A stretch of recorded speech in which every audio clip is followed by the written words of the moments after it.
बिस्मिल्लाहिर्रहमानिर्रहीम, अस्सलाम वालेकुम। पाकिस्तान मॉर्निंग में आपको खुशामदीद कहेंगे। मैं हूँ आपकी मेज़बान इशाल अदमान और मैं हूँ मोहम्मद जुनेद अली। गुड मॉर्निंग, सुबह खैर। उम्मीद करते हैं और दुआ करते हैं कि आपकी सुबह खैरियत से गुजर रही होगी। नाज़रीन, बहुत सी ऐसी चीज़ें हैं जिसके बगैर आजकल हमारा गुजारा नहीं है, और उसमें से एक सबसे ज़रूरी चीज़ है मोबाइल फ़ोन। बिल्कुल। और अगर मोबाइल फ़ोन की बैटरी डाउन हो जाए तो फिर क्या बनेगा? फिर तो लगता है कि सारी ज़िंदगी कहीं रुक जाएगी, ज़िंदगी का पहिया रुक जाएगा। बिल्कुल नहीं जी, अब ऐसा नहीं होगा। क्योंकि लाहौर में शहरियों की सहूलत और तहफ़्फ़ुज़ के लिए एक अहम कदम उठाया गया है। वज़ीर आला पंजाब मरियम नवाज़ की हिदायत पर शहर के मुख्तलिफ इलाकों में emergency free mobile phone charging service का आगाज़ कर दिया गया है, जिसमें सेफ सिटी अथॉरिटी के मुताबिक इस सर्विस के तहत अब तक लाहौर के 30 अहम मकामात पर मोबाइल चार्जिंग पॉट्स नस्ब की जा चुकी हैं। तो जो आपके तहफ़्फ़ुज़ात है ना कि अगर मोबाइल बंद हो जाए तो क्या किया जाए, तो जनाब आप जो इमरजेंसी चार्जिंग पॉट्स लगाए गए हैं आप उनका फ़ायदा उठाइएगा और फ़ोन चार्ज। बिल्कुल, ये फ़ायदा उठाना बहुत ही ज़रूरी है, और एक के बाद ऐसा इक़दाम है वज़ीर आला मरियम नवाज़ का काबिल सताइश। और आपको पता है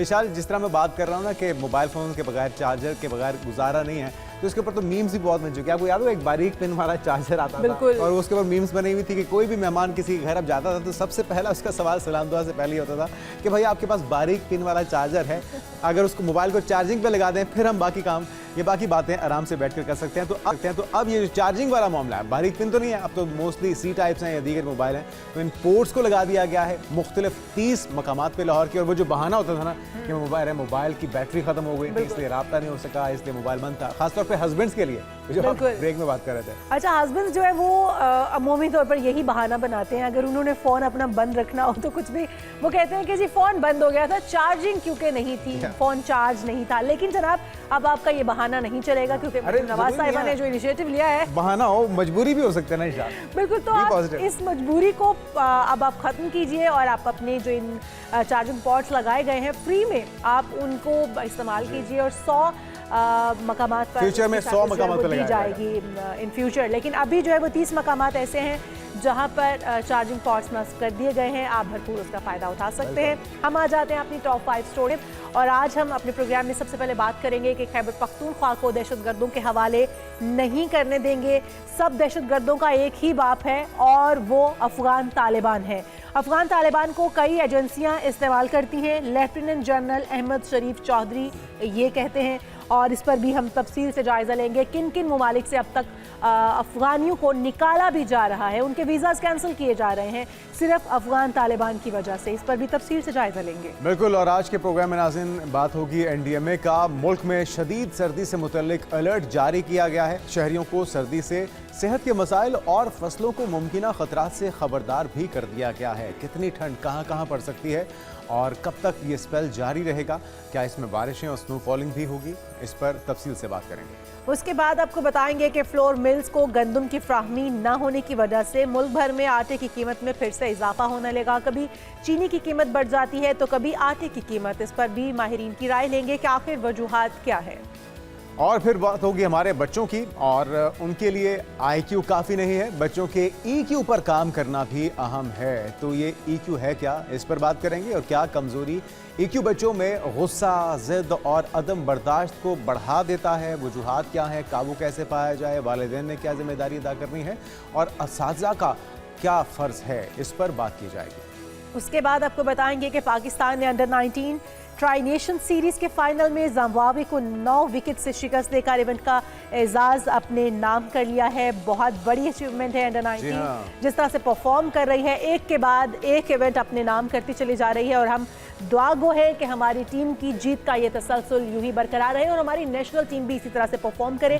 इस पर भी बात करेंगे, लेकिन सबसे पहले आ जाते हैं अपने पहले टॉपिक की जानिब। और नाज़रीन आपको बताएं कि इस वक्त अफ़गान तालिबान की जानिब से जो दहशतगर्दी पाकिस्तान नहीं बल्कि दीगर ममालिक के ऊपर भी मुसल्लत की जा रही है, उसका जवाब अब DG ISPR ने दिया है। वो कहते हैं कि दहशतगर्दी के खिलाफ जंग सिर्फ फौज की नहीं बल्कि पूरी कौम की जंग है, और पाकिस्तान को 2 दहाइयों से दहशतगर्दी का सामना है। गुज़श्ता साल 5000 से ज़ायद ऑपरेशन किए गए हैं, जिनमें से अक्सरियत खैबर पख्तूनख्वा में हुए हैं। और दहशतगर्द जो है वो ख्वारिजुल फतना अल हिंदुस्तान है, जिनका इस्लाम या पाकिस्तान से कोई ताल्लुक़ नहीं है, बलूचिस्तान से कोई ताल्लुक़ नहीं है, वो सिर्फ दहशतगर्द माइंड है जो कि किसी का भी अमन सबूताज करने की कोशिश करते रहते हैं। बिल्कुल, इस मौके पर DG ISPR का क्या कहना था, मुख्तसरन उनकी गुफ्तगू के कुछ हिस्से आपके साथ शेयर करते हैं। ये ख्वारिज है, इनका दीन इस्लाम से कोई ताल्लुक़ नहीं है, ये फितना और हिंदुस्तान है। इनका पाकिस्तान से या बलोचियत से कोई ताल्लुक़ नहीं है। रियासत पाकिस्तान के कानून नाफिज करने वाले अदारों बाशमूल फ़ौज, पुलिस, FC, इंटेलिजेंस एजेंसीज, इन्होंने कुल मिलाकर 75,175 इंटेलिजेंस बेस्ड ऑपरेशंस किए, which comes to 206 IBOs per day. इसमें से 14,658 जो से खैबर पख्तूनख्वा में किए गए हैं, बलूचिस्तान में 58,778 और रेस्ट ऑफ पाकिस्तान में 1739। इस साल जो टोटल दहशतगर्द जो टेररिस्ट इंसिडेंट्स कहते हैं उनकी तादाद है 5,397, 5,400 के लगभग। इनमें से 3,811 खैबर पख्तूनख्वा में, which is 71% of the total terrorist incidents. Balochistan में 1,557 and 29 in rest of Pakistan. और इस साल 2,597 2,597 terrorist were killed, sent to hell. आपने गुफ्तगू सुनी है नाज़रीन DGI SPR की, और इसी मौजू पर हम बात करेंगे। हमारे साथ मौजूद हैं air vice marshal retired Sajid Habib साहब, दिफाई तज़ियाकार हैं। आपको साजिद साहब वेलकम कहेंगे पाकिस्तान मॉर्निंग में।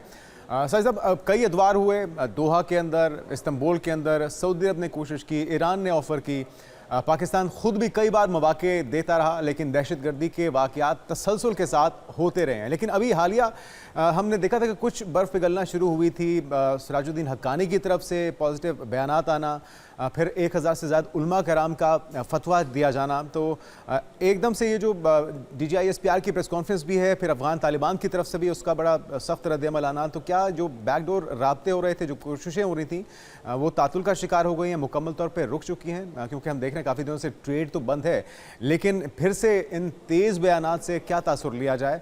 क्या अब कोई लचक का मुजाहरा दोनों तरफ से नहीं दिखाया जाएगा? बहुत शुक्रिया। बड़ी अहम प्रेस कॉन्फ्रेंस, हालांकि इस मौजू के ऊपर पहले भी DGI SPR प्रेस कॉन्फ्रेंस करते रहे, लेकिन कल वाली जो थी एक बड़ा वाज़ेह पैगाम था, न सिर्फ अफगान तालिबान के लिए, जो मैं समझता हूँ कि अब वो सहूलतकार नहीं रहे, अब वो अफगान तालिबान जो हैं वो दहशतगर्द बन चुके हैं बज़ाते खुद।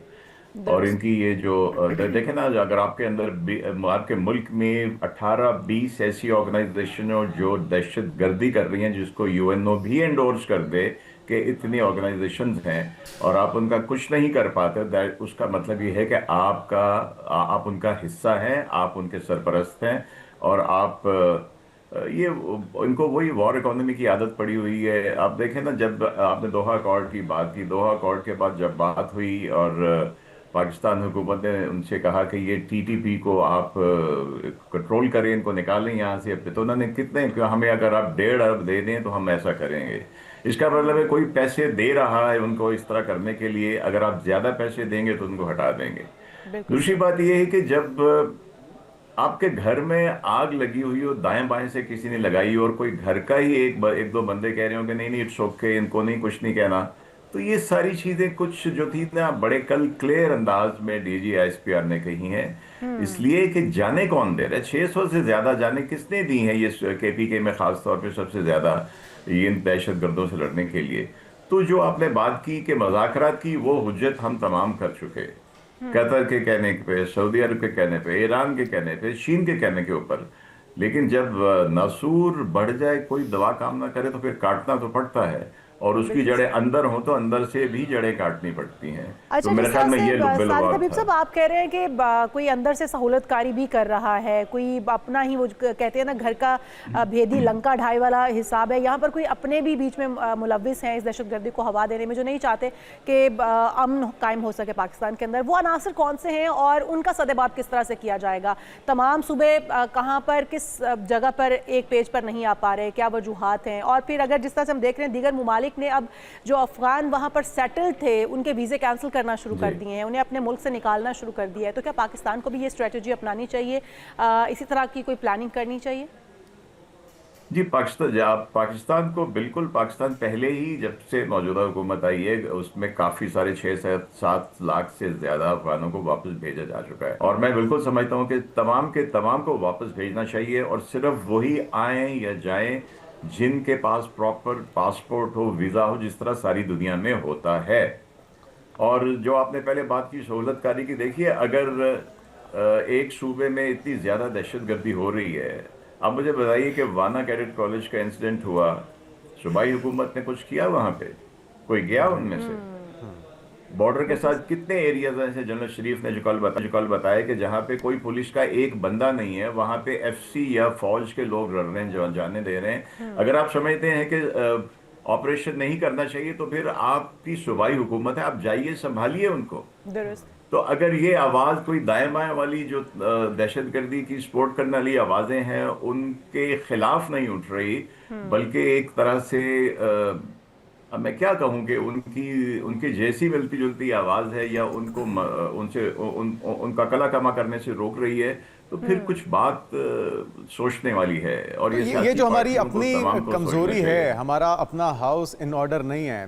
पॉलिटिकल बिल्कुल, स्टेक बिल्कुल। होल्डर्स अगर एक पेज पे नहीं होंगे तो इसका तो अल्टीमेट फायदा हमारे दुश्मन को होगा, और वो इसका फायदा उठाते हुए अपनी कार्रवाइयां तेज करेंगे। लेकिन हम ये भी देख रहे हैं साजिद हबीब साहब कि जब से ट्रेड बंद है, बॉर्डर्स को बंद किया गया है, DGISPR ने भी इसका इजहार किया कि तब से दहशतगर्दी में वाज़ेह कमी हुई है। लेकिन इसके बावजूद ये जो वाक़यात हो रहे हैं, इनकी वजूहात क्या हैं, चाहे वो बलूचिस्तान के अंदर हो, BLA हो, मजीद ब्रिगेड हो, TTP हो, ये जो इक्का दुक्का वाक़यात हो रहे हैं, क्या ये उस वक्त की हमारी गलतियां हैं जब दोबारा से लाकर इनको रीसेटल किया गया था, और अगर उसके अंदर पॉलिटिकल जो जमातें थीं, चाहे वो PTI की हुकूमत हो, वो जितनी ज़िम्मेदार है, उस वक्त की जो हमारी इस्टेब्लिशमेंट थी वो भी तो पूरी तरह से उनको फैसिलिटेट करने में या इस पॉलिसी का हिस्सा थी, जिनका ये ख्याल था कि अगर इनको मुज़ाकरात के ज़रिए वापस ला के रिसेटल किया जाए तो उससे हालात बेहतर हो जाएंगे। तो फिर इसका ज़िम्मेदार कौन है? वो जो दोबारा से दहशतगर्दी पनप रही है पाकिस्तान में और उसके असरात हम झेल भी रहे हैं। इसमें आपका जो सवाल है, इसका जवाब कल जनरल शरीफ ने बड़े वाज़ेह अंदाज में दिया। मैं मानता हूं कि इससे पहले इस्टेब्लिशमेंट इसके ऊपर, जब एक इस्टेब्लिशमेंट के बाद कोई और कमांड आती थी, इस पर बात नहीं की जाती थी, लेकिन अब कल खुल के बात की गई है। ये भी कहा गया कि अगर DGISI जो था उस वक्त तो उनके साथ इन्वॉल्व था, तो वो कहाँ है अब? इसका मतलब है अकाउंटेबिलिटी शुरू हो चुकी है, और हुई है। उनकी भी जो जिम्मेदारान थे किसी भी तरह से ये करने के लिए, आपने खुद ही पॉइंट आउट किया। आप याद कीजिए कि APS की जो एक इंतहाई अलमनाक ट्रेजेडी हुई थी, उसके बाद ऑपरेशन ज़र्ब-ए-अज़ब हुआ था, और ये तकरीबन जो अब लेवल है इसके 10% से भी कम हो गई थी दहशतगर्दी KPK में। तो क्या हुआ फिर? क्यों लाके बसाया गया उनको? अब आपने, जैसे हमने ट्रेड भी बंद कर दिए, बॉर्डर बंद कर दिए, बॉर्डर पूरा सील करना बहुत मुश्किल है, क्योंकि पोरस बॉर्डर है। इट्स बड़ा बड़ा मुश्किल ये टेरेन है, जहाँ पे अगर आप कभी साइड पे गए, बहुत मुश्किल है। और उसके बाद जो अब अगर मुल्क के अंदर और डीप इनसाइड बंदूं के पास, करक के पास, यहाँ पे ये वाकयात हो रहे हैं, तो ये तो वो है जो स्लीपर्स है, जिनको आने दिया गया और वो अंदर छुपे हुए हैं, और कहीं ना कहीं से उनको इमदाद तो मिल रही है, वो तो उनको अक्रॉस बॉर्डर मिल जाती है। तो ये बहुत बड़ा मेरे नज़दीक एक गलती नहीं, एक जुर्म था, जो दहशत गर्दों को, जो लोगों के सर, फौजियों के सर काट के ले जाते थे, उनको कहा गया कि इनको रीहैब करेंगे। और ये रीहैब करने के भी तरीके होते हैं, उनको मुद्दतों कैंप्स में रखा जाता है, इनको लाके खुला छोड़ दिया गया। उसका नतीजा अब KPK के अवाम भुगत रहे हैं। और जहां तक अफगानिस्तान की बात की, आपने हिकमत यार की बात की, तो दूसरी बात यह है कि तालिबान का पूरा कंट्रोल भी नहीं है उनके ऊपर। और अब ये है कि जब से ये ट्रेड हमने बंद की है, और उनकी जो इकोनॉमी, जो क्या है उनकी वॉर इकोनॉमी, $40 बिलियन हर महीने उनको अमेरिका दे रहे हैं, यही इकोनॉमी चल रही ना उनकी, और क्या है? तो हमारा कोई नुकसान नहीं है। अच्छा, लेकिन ये अब अफगानिस्तान के अंदर से भी आवाजें उठ रही हैं। जी बिल्कुल, अंदर से आवाज़ें उठ रही हैं, और साथ में जिस इमदाद की आप बात कर रहे हैं, अक़वाम मुत्तहिदा की तरफ से भी जो इमदाद दी जानी थी, अब उस पर भी कटौती कर दी गई है तालिबान, क्योंकि उसे अपनी अयाशी पे या फिर दहशतगर्दी के बढ़ावे के लिए इस्तेमाल कर रहे थे। लेकिन जो असला नेटो छोड़कर गया है, अमेरिका छोड़कर गया है, वो भी काफ़ी अरसे तक तखरीबकारी के लिए, दहशतगर्दी फैलाने के लिए काफ़ी है। और अब ये जो रॉ का गठजोड़ शुरू हो चुका है अफगान तालिबान के साथ, ये कितना ख़तरनाक हो सकता है? क्योंकि डायरेक्टली बज़ाहिर तो यही लगता है कि जिस तरह का सबक पाकिस्तान ने मई में सिखाया है, भारत को डायरेक्टली कोई पंगेबाजी नहीं करेंगे, लेकिन अफगानिस्तान को प्रॉक्सी के तौर पे इस्तेमाल करना, फितनल ख्वारिज फितनल हिंदुस्तान को इस्तेमाल करना, ये कितना ख़तरनाक एलिमेंट है और ये कितना नुकसान पहुँचा सकता है, और उसके लिए फिर हमें क्या करना होगा मज़ीद जो अभी तक नहीं हुआ? और हिंदुस्तान तो पहले से ही इसको कर रहे हैं, और मैं जाती तौर पे इन दोनों चीजों को हमेशा कनेक्टेड समझता हूँ। अमेरिका 7 अरब से ज्यादा का असला क्यों छोड़ के गया वहां पे?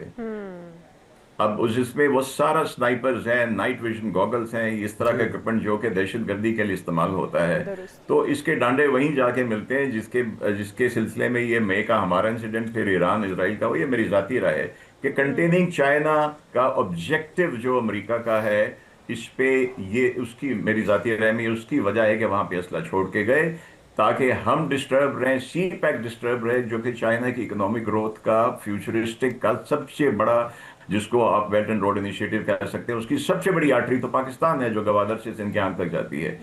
तो जहां तक इनका ताल्लुक है, तो आप इनके इस्लाम का अंदाजा लगा लीजिए कि, और मैं एक और चीज इसी से कनेक्टेड शेयर करूँ कि मैं आई बीन सीइंग, मैंने जब सर्विस में था 2-2.5 साल ये ऑपरेशन देखे, कहीं से जब भी इनकी पनाहगाहों को पकड़ा जाता था, तबाह किया जाता था, कोई ऐसा गैर इखलाकी मवाद वहां से निकलता था कि आप सोच भी नहीं सकते कि मुसलमान कोई ऐसा करता होगा। और अब इनको देख लिया, मुल्ला मुत्तकी किस तरह का मुसलमान है कि वो पाकिस्तान से लड़ाई करने के लिए, पाकिस्तान को डिस्टेबलाइज करने के लिए वहां पे जाके हिंदुस्तान से मिल जाता है। और उस वक्त जब इजराइल का सिर्फ एक कंट्री जो है सपोर्ट कर रहा था नेतन्याहू को, मोदी था, जी। और बाकी सारे मुसलमान और इवन यूरोप उस वक्त वो गजा के खिलाफ सरापा एहतजाज था, और मुल्ला मुत्तकी हिंदुस्तान के पास था जो नेतन्याहू को सपोर्ट कर रहा था। और ये तो इनका इस्लाम है। साजिद हबीब साहब, ये तो मुनाफिकत उनकी खुल के सामने आ गई है, वो किस तरह के मुसलमान हैं, इसके ऊपर तो अब फतवे जारी होना शुरू हो गए।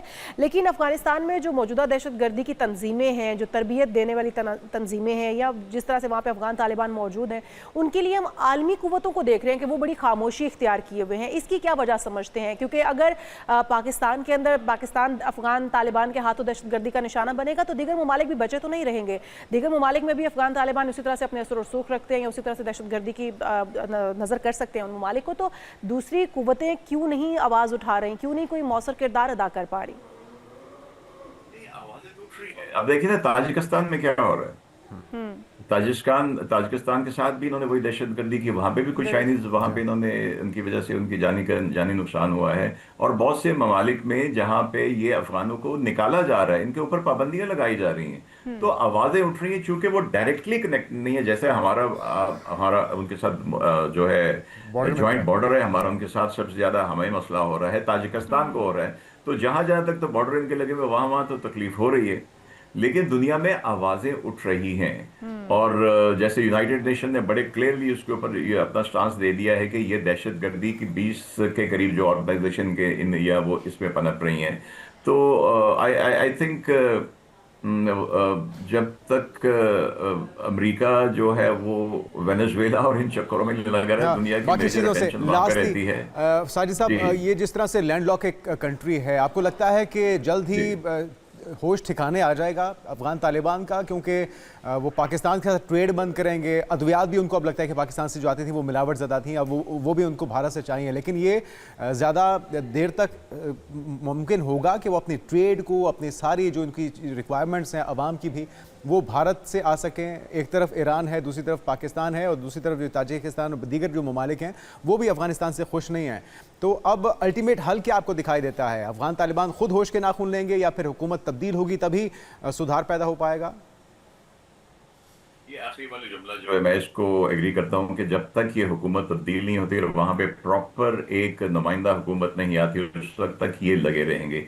ये पैसे पे लगे हुए हैं, हमेशा से ये पैसे पे लगे हुए हैं, इनका गुजारा उसके बगैर नहीं है। और अगर पाकिस्तान को बिल्कुल हमें चाहिए कि इनके साथ कोई ट्रेड ना करें जब तक इनके होश ठिकाने नहीं आते, या और कहीं से भी मंगवाएंगे तो जो इनको थोड़े बहुत पैसे मिल रहे हैं वो पूरे नहीं हो सकते। ये ईरान से के जरिए भी अगर ट्रेड करेंगे, मंगवाएंगे, तो इनको फी कंटेनर कोई $2,500 जो है महंगा पड़ेगा।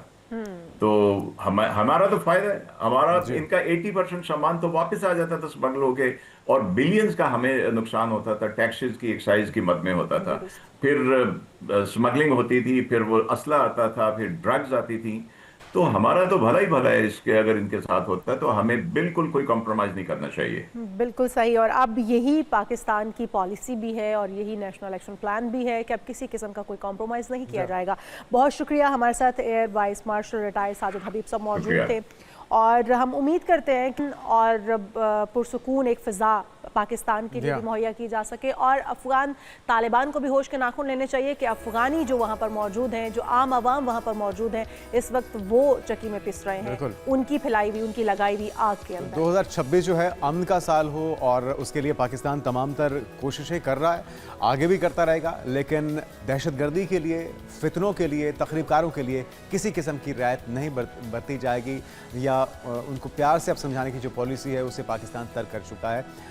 इस हवाले से बड़ा वाज़ेह मौक़िफ़ गुज़िश्ता रोज़ DGISPR की तरफ से दोबारा से दुश्मनों को भी और मुल्क के अंदर जो अनासिर हैं, सहूलतकार हैं, उनको भी दे दिया गया। एक ब्रेक लेते हैं, ब्रेक के बाद बात कर लेंगे हम DC चित्राल की, जिन्होंने हमारे मुस्तकबिल यानी कि हमारे बच्चों के लिए बहुत ही ज़बरदस्त इक़दाम किए हैं। वो क्या इक़दाम हैं, एक ब्रेक के बाद। Stay with us.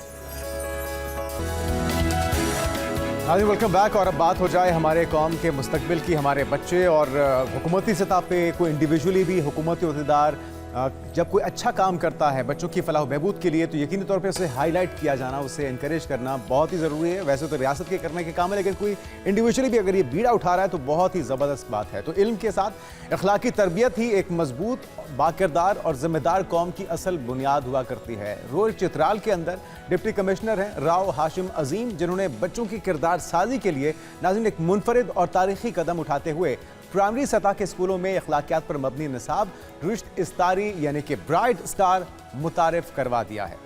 और ज़िला इंतज़ामिया लोअर चित्राल की सरपरस्ती में ये तैयार किया गया निसाब है, जिसको उलमा कराम की मुशावरत से, असातिज़ा कराम की मुशावरत से, जो माहिरीन तालीम है उनकी मुशावरत से तरतीब दिया गया है। इस निसाब के अंदर क्या कुछ है ये सब जानेंगे और इसकी ज़रूरत क्यों पेश आई, पहले निसाब के अंदर तब्दीली की गई या एक नई किताब उसके अंदर शामिल की गई है, ये सब हम जानेंगे क्योंकि ये प्राइमरी निसाब का बाकायदा हिस्सा इसको बनाया गया है। और कब तक ये जारी रहेगा या ये लॉन्ग टर्म रहेगा, इस सब के बारे में हम जानेंगे। हमारे साथ मौजूद हैं राव हाशिम अजीम साहब, DC चित्राल लोअर हैं। आप वेलकम टू शो कहेंगे आपको। राव हाशिम साहब, आप ही से जानेंगे कि इसकी ज़रूरत क्यों पेश आई है और क्या समझते हैं निसाब में पहले क्या कमियां थी जिनको ये निसाब अब पूरा करेगा, क्योंकि मैं इसको जो डिटेल आपने सेंड की थी उनको देख रही थी कि उसके अंदर अखलाकियात के ऊपर, रसूल पाक सल्लल्लाहु अलैहि वसल्लम की ज़िंदगी, उनके अहकामात के ऊपर बड़ी सिर हासिल गुफ्तगू की गई है और बड़े ही खूबसूरत तरीके से बच्चों को समझाने की भी कोशिश की गई है। जी, thank you very much for providing me this opportunity. तो ये ज़िले इंतज़ामिया का जो इनिशिएटिव है, बेसिकली ये चीफ सेक्रेटरी खैबर पख्तूनख्वा का डिस्ट्रिक्ट सर्विस डिलीवरी इनिशिएटिव है, जिसके तहत ये सारा काम किया गया। तो इसका बेसिक जो मकसद था वो अपने बच्चों में प्राइमरी स्कूल की सतह पर बच्चों में इमोशनल कोशेंट बिल्ड करने के लिए, एडवर्सिटी कोशेंट बिल्ड करने के लिए और जो एक पर्सनैलिटी के लिए, एक हमजहत तश्कील के लिए जो पैरामीटर्स चाहिए उनकी जो फॉर्मेशन थी वो था। तो ये एक एडिशन है प्राइमरी स्कूल के बच्चों में। ये तमाम सरकारी गैर सरकारी स्कूलों में और मदारस में नाफिजुल अमल होगा। इसमें आप देखें, हम अपने यंग माइंड्स में वो चीज़ें इनकलकेट करने की एक कोशिश कर रहे हैं, जिस तरह हमारी सोसाइटी में एक्सट्रीमिज़म है, इंटॉलरेंस है, disrespect for others views and opinion है।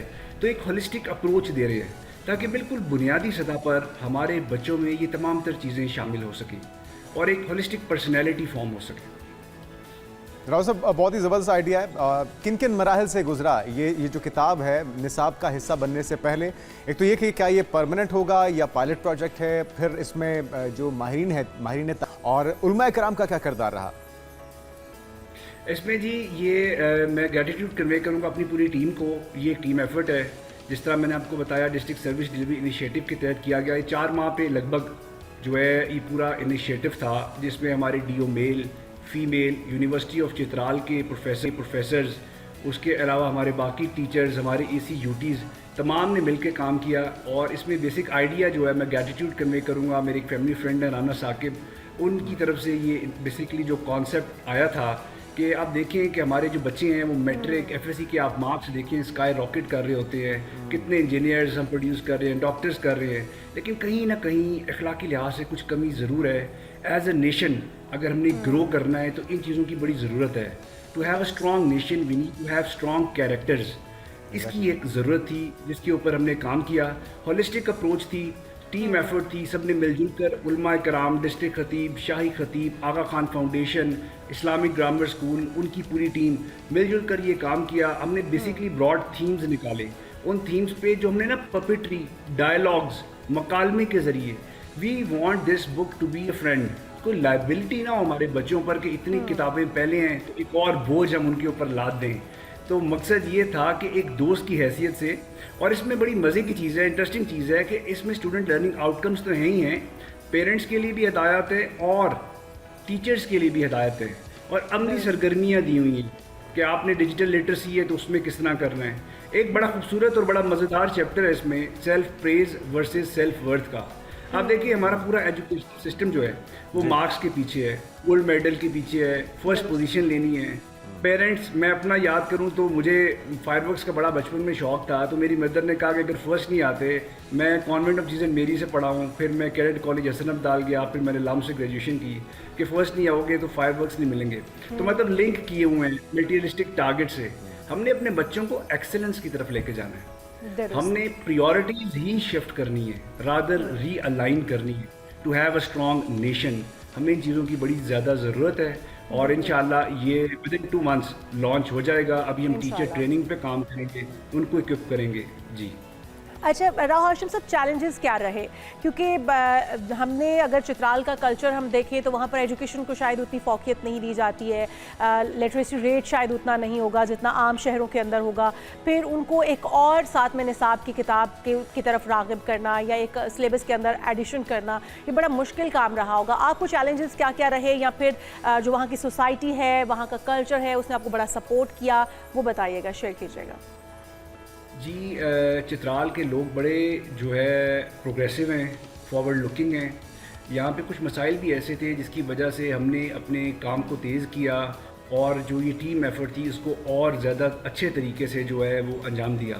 यहाँ पे अनफॉर्चुनेटली सुसाइड रेट बहुत ज़्यादा है, मेंटल हेल्थ के इश्यूज़ हैं, और मेंटल हेल्थ के इश्यूज़ आप बाद में इसको रेक्टिफाई तो कर सकते हैं चीज़ों को, लेकिन बुनियादी लेवल पर, प्राइमरी लेवल पर अगर ये चीज़ें सिखाई जाएँ, इनकलकेट की जाएँ अपने यंग माइंड्स में, यंग हार्ट्स में, तो उसकी अफादियत बहुत ज़्यादा है मेरे ख़्याल में।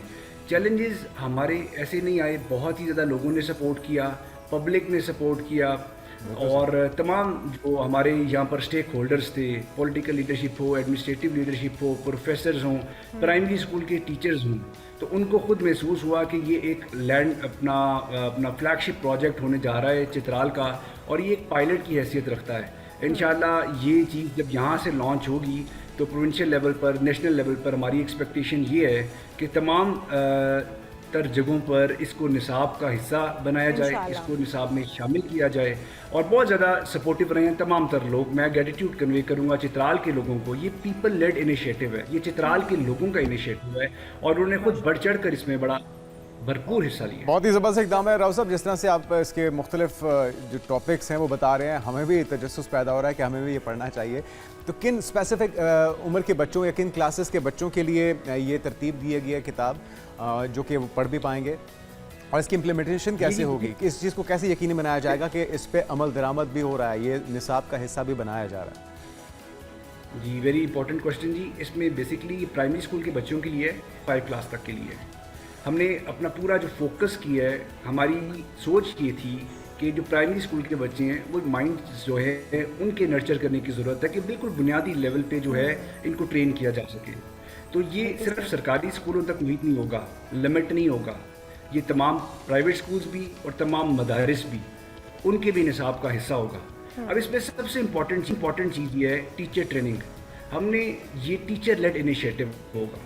जितने हमारे प्राइमरी सतह पर टीचर्स हैं उनकी ओरिएंटेशन का मरहला शुरू हो गया है, उनको हम और बेहतर तरीके से इक्विप करेंगे। ट्रेन तो ऑलरेडी हैं, इस सिलेबस के मुताबिक, इस करिकुलम के मुताबिक इक्विप करेंगे, ताकि वो खेल ही खेल में और एक फ्रेंडली माहौल में ओरिएंटेशन लेकर बच्चों को ये तमाम तर जो सिलेबस है, इसमें जो कंटेंट है, वो इनकलकेट कर सकें। बिल्कुल सही। अच्छा राव साहब, जिस तरह से आप कह रहे थे कि आपको भी आपकी मदर फोर्स किया करती थी कि अच्छे मार्क्स लेने होंगे और ग्रेड्स अच्छे लेने होंगे, इस वक्त भी माओं का या पेरेंट्स का यही तहफ़्फ़ुज़ात होते हैं बच्चों को लेकर के अच्छे मार्क्स या अच्छे ग्रेड्स नहीं लेंगे तो आप जैसे अच्छे अफसर नहीं बन पाएंगे। तो फिर उन पेरेंट्स को किस तरह से आप समझाएंगे कि अखलाकियात ज़्यादा ज़रूरी हैं बजाय इसके कि बच्चों के ग्रेड्स या मार्क्स बहुत अच्छे हों? इसमें जी हमने ना पेरेंट्स के लिए भी हिदायत रखी है, सिर्फ 3-4 पॉइंटर्स हैं। अगर आप सिलेबस देखें, हमारा करिकुलम देखें, तो स्टूडेंट्स के लिए तो आउटकम्स हैं ही हैं, पेरेंट्स के लिए और टीचर्स के लिए, दोनों के लिए यहाँ पे हमने ऑब्जेक्टिव्स रखे हैं और तरीक़ाकार भी रखा है 3-4 पॉइंट्स में। तो इसमें प्रायोरिटी ही रीअलाइन करने का पर्पज़ था कि पेरेंट्स जो है वो आप देखें, अनफॉर्चुनेटली कोई कटिंग एज रिसर्च नहीं है। मतलब मार्क्स बहुत अच्छे हैं बच्चों के, लेकिन कोई इन्वेंशन नहीं है, कोई डिस्कवरी नहीं है, कोई पीयर रिव्यूड जर्नल्स में हमारे कितने आर्टिकल्स आ गए हैं। तो हम यही चाह रहे हैं कि एक्सीलेंस की तरफ जाएं, ना कि मार्क्स की तरफ जाएं। मतलब गोल्ड मेडल की रेस में हमने नहीं जाना, हमने सेल्फ एक्चुअलाइजेशन की तरफ जाना है, हमने प्रोग्रेस की तरफ जाना है, हमने सेल्फ ग्रोथ और सेल्फ डेवलपमेंट की तरफ जाना है। तो ये बेसिकली आइडिया है इस बुक का, और इसके यही मकासद हैं कि इंशाल्लाह हम मिनासिल कौम ग्रो करें इंशाल्लाह। अच्छा राव साहब, अभी आप बता रहे हैं कि 2 माह में ये निसाब का हिस्सा बना दिया जाएगा, तकमील के मराहिल में है। एक तो हार्ड कॉपी तो यकीनी तौर पे वहाँ पे दस्तयाब होगी, कोई सॉफ्ट कॉपी अगर कोई ऑनलाइन देखना चाहे, कोई डाउनलोड करना चाहे, कोई अपने बच्चों को ये सिखाना चाहे, जो सारी चीज़ें आपने इस किताब में इतनी मेहनत से शामिल की हैं, तो उसका कोई तरीका है PDF फॉर्म में ये दस्तयाब हो ऑनलाइन भी? जी, हम अभी आपके साथ भी शेयर कर देंगे PDF फॉर्म में जो हमारी सॉफ्ट कॉपी है, और जो वो 2 मंथ का जो पीरियड मैं बता रहा हूँ, ये ओरिएंटेशन का पीरियड है, बेसिकली ये ट्रेनिंग का पीरियड है। इसके अंदर हम रिव्यू भी करते रहेंगे, और मैं ग्रेटिट्यूड कन्वे करूँगा सेक्रेटरी एजुकेशन KP को और हमारे चीफ सेक्रेटरी साहब को, जिन्होंने पर्सनल इंटरेस्ट लेके हमें बहुत सपोर्ट की है। एक तो हमें पॉपुलर से लोगों की सपोर्ट तो थी ही थी यहाँ पे, जो हमारे जितने भी स्टेक होल्डर्स हैं चित्राल लेवल पे, लेकिन प्रोविंशियल गवर्नमेंट ने खसूसी तौर पर चीफ सेक्रेटरी खैबर पख्तूनख्वा ने इसमें हमें बड़ा सपोर्ट किया है, पब्लिशिंग के लिए, रिव्यू के लिए, इसकी कॉपीज़ के लिए। DCTE जो हमारा डायरेक्टोरेट ऑफ करिकुलम और टीचर ट्रेनिंग है एजुकेशन का, उसके अंदर भी उन्होंने सपोर्ट किया है। तो इंशाअल्लाह ताला हम आपसे PDF भी शेयर कर देंगे और looking forward to the reviews. बिल्कुल सही, बहुत शुक्रिया आपके आमद का और आपका वक्त देने के लिए। आपने काम जो बीड़ा आपने उठाया है इखलाकी तरबियत करने का भी बच्चों का, वो बहुत ही एहसन इकदाम है और इसकी जितनी तारीफ़ की जाए कम है। और हम समझते हैं कि ये हर ज़िले के अंदर, हर सूबे के अंदर इसको निसाब का हिस्सा बनाया जाना चाहिए। इस तरह का निसाब हमारे बच्चों के लिए, उनकी तरबियत के लिए, उनकी शख्सियत के लिए, उनकी शख्सियत साजी के लिए बहुत ज़रूरी है, उनकी किरदार साजी के लिए बहुत ज़रूरी है, क्योंकि हमारे बच्चे आजकल भटक से गए हैं। जिस तरह से DC चित्राल भी कह रहे हैं कि वहाँ पर भी सुसाइड रेट बहुत ज़्यादा है पाकिस्तान के अंदर। अब लाहौर के अंदर भी स्पेशली हम सुसाइड 15 दिन के अंदर हमने दूसरी सुसाइड देखी है, जो कि यूनिवर्सिटी लेवल पर, कॉलेज लेवल पर हो रही है। तो इसके सदेबात के लिए ये बहुत ही एहसन इकदाम है। बहुत शुक्रिया। हमारे साथ राव हाशिम अजीम साहब मौजूद थे, DC चित्राल लोयर। और अब यहाँ पर एक ब्रेक शामिल। बिल्कुल, ब्रेक के बाद होंगे दीगर इशूज़, हमारे साथ रहेगा। Stay with us. प्रोग्राम में एक बार फिर से आपको खुश आमदेद कहते हैं और अभी आपको बताएं कि मुल्क के शुमाली इलाका जात और शुमाली बलूचिस्तान शदीद सर्दी की लपेट में आ चुके हैं, जिसके पेश नज़र अब नेशनल डिज़ास्टर मैनेजमेंट अथॉरिटी ने बाकायदा अलर्ट जारी कर दिया है। और इस अलर्ट के मुताबिक, यानी कि NDMA के मुताबिक, गिलगित बल्तिस्तान, आज़ाद कश्मीर, बराई खैबर पख्तूनख्वा, पोटोहार रीजन, इसमें शदीद सर्दी बरकरार रहने का इम्कान है, लेकिन बारिशों की नवीद अभी भी हमारे लिए। जी बिल्कुल, और ये शदीद सर्दी कहाँ कहाँ कितना असर दिखाएगी, इसी तरह से शुमाली बलूचिस्तान के इलाकों कोयटा, ज़ियारत और कलात में भी दर्जा हरारत में नुमाया कमी वाक़ होगी। ये अलर्ट किन किन इलाकों के लिए है, कितना शदीद होगा, क्या एहतियात बरतनी चाहिए? डॉक्टर तैयब शाह साहब, नुमाइंदा NDMA हमारे साथ मौजूद हैं। डॉक्टर साहब, आपको वेलकम कहेंगे पाकिस्तान मॉर्निंग में। ये अलर्ट जो है ये किन किन इलाकों के लिए है और ये सिस्टम कहाँ से दाखिल हो रहा है पाकिस्तान में, इसकी ड्यूरेशन कितनी होगी? जी अस्सलाम वालेकुम। वालेकुम। आइंदा आने वाले 3 से 4 रोज़ पाकिस्तान के ऑलमोस्ट जितने भी प्रोविंसेस हैं, इसमें मौसम में काफ़ी सर्दी दिखाई देगी। एक कॉन्टिनेंटल एयर प्रिवेल कर रही है पाकिस्तान में, जो कि कॉन्टिनेंटल एयर हमेशा खुश्क होती है और अपने साथ बहुत ठंड लाती है। सो बिकॉज जो पाकिस्तान के नॉर्थ में जो एरिया है central Asian region, and then central Asian region के साथ जो कंट्रीज़ के साथ जो साइबेरिया है, साइबेरिया में इस वक्त एक साइबेरियन हाई डेवलप हो चुका है। एंड दिस साइबेरियन हाई जो है ये नॉर्मली एक कॉन्टिनेंटल कोल्ड टेम्परेचर पाकिस्तान की तरफ लाता है। तो करंटली ये कॉन्टिनेंटल एयर पाकिस्तान में प्रिवेल कर रही है। सेकेंडली, एक वीक वेस्टर्ली सिस्टम यानी एक कमजोर मगरबी सिलसिला भी पाकिस्तान के बलाई इलाके में दाखिल हो रहा है, जो कि सर्दी की शिद्दत को मजीद जिसमें इजाफा होने के इसकी वजह से चांसेस हैं। सबसे ज़्यादा जो इस वक्त सर्दी के जो आने वाले दिनों में चांसेस हैं वो पाकिस्तान के बलाई इलाकों में शदीद सर्दी आने वाले 3 से 4 दिन महसूस की जाएगी।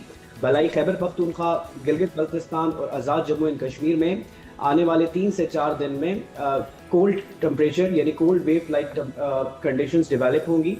बलाई बलोचिस्तान, कोयटा, पशीन, ज़ियारत, ज़ोब, कलात और खारान के रीजन में भी काफ़ी ठंड महसूस की जाएगी, जबकि पंजाब और खैबर पख्तूनख्वा के भी डिफरेंट डिस्ट्रिक्ट्स में temperature particularly night time temperature में काफ़ी रिड्यूस टेम्परेचर्स देखने को मिलेंगे।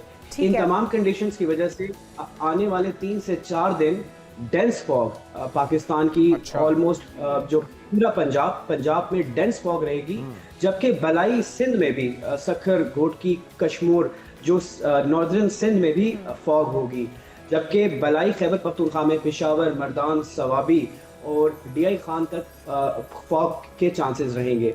अच्छा डॉक्टर तैयब, ये भी बताइएगा, जिस तरह से आप बता रहे हैं कि इंटेंस फॉग रहेगी, तो ये सफ़र पर भी असरअंदाज होगी? जिस तरह हम देखते हैं कि फॉग होती है तो मोटरवेज बंद कर दी जाती हैं, सफ़र पर किस हद तक असरअंदाज होगी? और ये खुश्क सर्दी ही रहेगी इस बार या बारिशों की कोई तवक्को रखें पंजाब के अंदर स्पेशली या सिंध के अंदर? जी, अभी 15 जनवरी तक तो कोई ऐसा सिस्टम देखने को नहीं मिल रहा जो कि बारिशें पाकिस्तान में लाए, लेकिन जो सेकेंड हाफ ऑफ जनवरी है इसमें एक वेस्टर्न डिस्टर्बेंस सिस्टम पाकिस्तान में इंटर होगा, जो कि नॉर्दर्न रीजन और पाकिस्तान के खैबर पख्तूनख्वा के एरियाज में और पोटोवा रीजन में बारिश ला सकता है। अभी जो करंट जो कंडीशंस हैं वो डेंस फॉग पर्टिकुलरली शाम के बाद और सुबह तक फॉग सिचुएशन बरकरार रहेगी।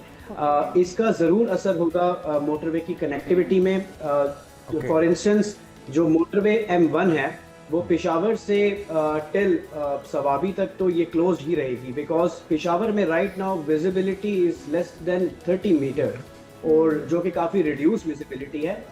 Similarly M2 and other motorways Punjab की भी ये भी इसमें भी रिड्यूस विजिबिलिटी की वजह से मोटरवे बंद नॉर्मली डेंस फॉग टाइम पे मोटरवे बंद रहेगी। इसके साथ साथ जो सबसे बड़ा कैस्केडेड हैजर्ड है वो एक्यूट रिस्पायरेटरी डिस्ट्रेस है, क्योंकि शदीद ठंड की वजह से रिस्पायरेटरी डिस्ट्रेस और रिलेटेड जो इश्यूज हैं हेल्थ के वो भी प्रोमिनेंट होते हैं। बिल्कुल सही कह रहे हैं आप। सांस की नालियाँ और गला ख़राब, आंख नाक की बीमारियां बहुत ज़्यादा बढ़ जाती हैं इन दिनों में। अच्छा ये बताइएगा, एडवाइजरी जारी की गई है NDMA की जानिब से, अलर्ट जारी किया गया है, क्या हिदायत जारी की गई है, थोड़ा सा अगर डिटेल में बता सकें तो? जी, सबसे पहली इम्पोर्टेंट जो एडवाइजरी है कि चूँकि अगले 3 से 4 दिन डेंस फॉग सिचुएशन है, तो सफ़र जब भी आप इरादा करें तो वेदर एडवाइजरी देखें। शाम के बाद सफ़र गुरेज करें, पर्टिकुलरली हाईवेज पे और मोटरवेज पे, because visibility is very low, 30 meter और इवन 50 मीटर तक की भी visibility is very reduce visibility. तो सफ़र गैर ज़रूरी सफ़र से इज्तनाब करें। सेकेंडली, रात के टाइम या शाम के टाइम चूँकि ठंड ज़्यादा पड़ रही है तो बाहर सफ़र का भी, इससे आप रिलेटेड सफ़र जो अननेसेसरी सफ़र या बाहर ना निकलें।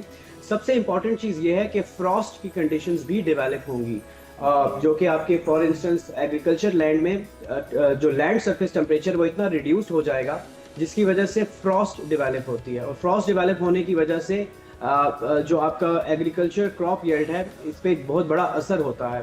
तो किसान को भी हज़ात के लिए भी ये है कि फ्रॉस्ट से बचने के लिए एहतियाती तदबीर इख्तियार कर लें, जिस तरह नंबर ऑफ डिफरेंट इंटरवेंशंस हैं जो कि फ्रॉस्ट प्रोटेक्शंस के लिए होती हैं, जैसे कि मल्चिंग या एक प्रोटेक्टिव लेयर्स जो आप अपनी एग्रीकल्चर लैंड पे लगाते हैं वो भी आप।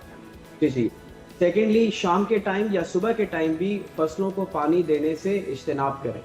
ठीक है। अच्छा ये बताइएगा शाह साहब के कितना दर्जा हरारत गिर सकता है, ये जो वेव आ रही है, और इसका दौरानिया 3 से 4 रोज पर होगा? जी जी एग्जैक्टली जो सबसे ज़्यादा drop temperature north Gilgit Baltistan में Astore, Ghanche and also Skardu region में सबसे ज़्यादा टेम्परेचर की ड्रॉप होने के चांसेस हैं।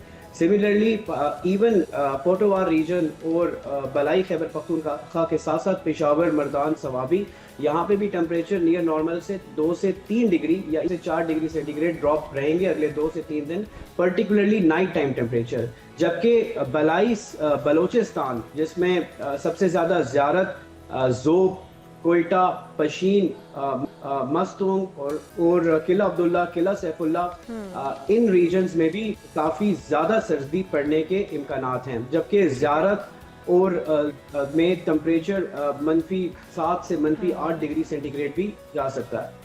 ठीक है। अच्छा ये भी बताइएगा कि ये सर्दी की शिद्दत इस बार दौरानिया कितना रहेगा जनवरी के अंदर, क्या फरवरी के अंदर भी ये ठंड रहेगी, महसूस की जा सकेगी? क्योंकि फरवरी में रमज़ान शुरू हो जाना है तो लोगों को ये भी है कि इस बार सर्दी क्योंकि लेट आई है तो लंबी चलेगी। फरवरी में मौसम कैसा होगा? जी, जो क्लाइमेटोलॉजिकल मॉडल्स हैं, यहाँ पे मैं एक बात बताता चलूँ कि जनवरी का भी ओवरऑल टेम्परेचर बियॉन्ड नॉर्मल है, यानी ये जो 3-4 दिनों की जो बिलो टेम्परेचर्स की जो प्रेडिक्शन है ये कंप्लीट जनवरी के लिए तो नहीं है। तो जनवरी का भी अगर कंप्लीट एवरेज टेम्परेचर की अगर हम बात करें तो पाकिस्तान में इस साल जनवरी के टेम्परेचर नियर नॉर्मल या बियॉन्ड नॉर्मल, यानी मामूल से ज़्यादा दर्जा हरारत महसूस होगा। चूँकि ये इस वक्त एक कॉन्टिनेंटल एयर प्रिवेल कर रही है पाकिस्तान में, जिसकी वजह से टेम्परेचर ड्रॉप हो रहा है। लेकिन आने वाले 4 से 5 दिन के बाद टेम्परेचर्स में अगेन हम देखेंगे कि टेम्परेचर राइज होना शुरू होंगे। सेकेंडली जो ओवरऑल जनवरी और फरवरी का जो सीजनल प्रोफाइलिंग है या साइनॉप्टिक सीजनल जो एनालिसिस है वो यही बता रहा है कि इस साल पाकिस्तान में सबसे ज़्यादा पर्टिकुलरली नदरन पाकिस्तान में टेम्परेचर नॉर्मल से ज़्यादा महसूस होंगे। जबकि बारिशों की बात की जाए तो वो नियर नॉर्मल या slightly above normal for Khyber Pakhtunkhwa region. ये डॉक्टर तैयब ये कहा जा सकता है कि फरवरी में भी ठंड रहेगी? चूंकि फरवरी तो सर्दी का ही मौसम है तो सर्दी तो जरूर रहेगी, लेकिन जो आपकी क्लाइमेटोलॉजिकल एवरेजेस हैं, यानी जो नॉर्मल सर्दी होती है उससे सर्दी का जो शिद्दत है उसमें कमी होगी। ठीक है, बहुत शुक्रिया। डॉक्टर तैयब शाह हमारे साथ मौजूद थे। और मौसम दिल्ली देखी जा रही है, आज हम भी शिद्दत जो है वो ज़्यादा महसूस कर रहे थे ठंड की, लेकिन ये ज़्यादा लंबी नहीं चलेगी। 3 से 4 दिन तक आपको सर्दी की शिद्दत महसूस होगी, उसके बाद फिर आपको थोड़ा सा इसमें चेंज मिलेगा। टेम्परेचर गो के नॉर्मल से कहीं कम रहेंगे, लेकिन इसके बावजूद आप सर्दी की शिद्दत महसूस कर पाएंगे। और लगता ही है कि इस बार जो रमज़ान का आगाज़ है वो भी थोड़ी बहुत सर्दियों में ही होगा। यहाँ पर एक ब्रेक शामिल करेंगे, दीगर अहम इश्यूज होंगे इस ब्रेक के बाद। Stay with us.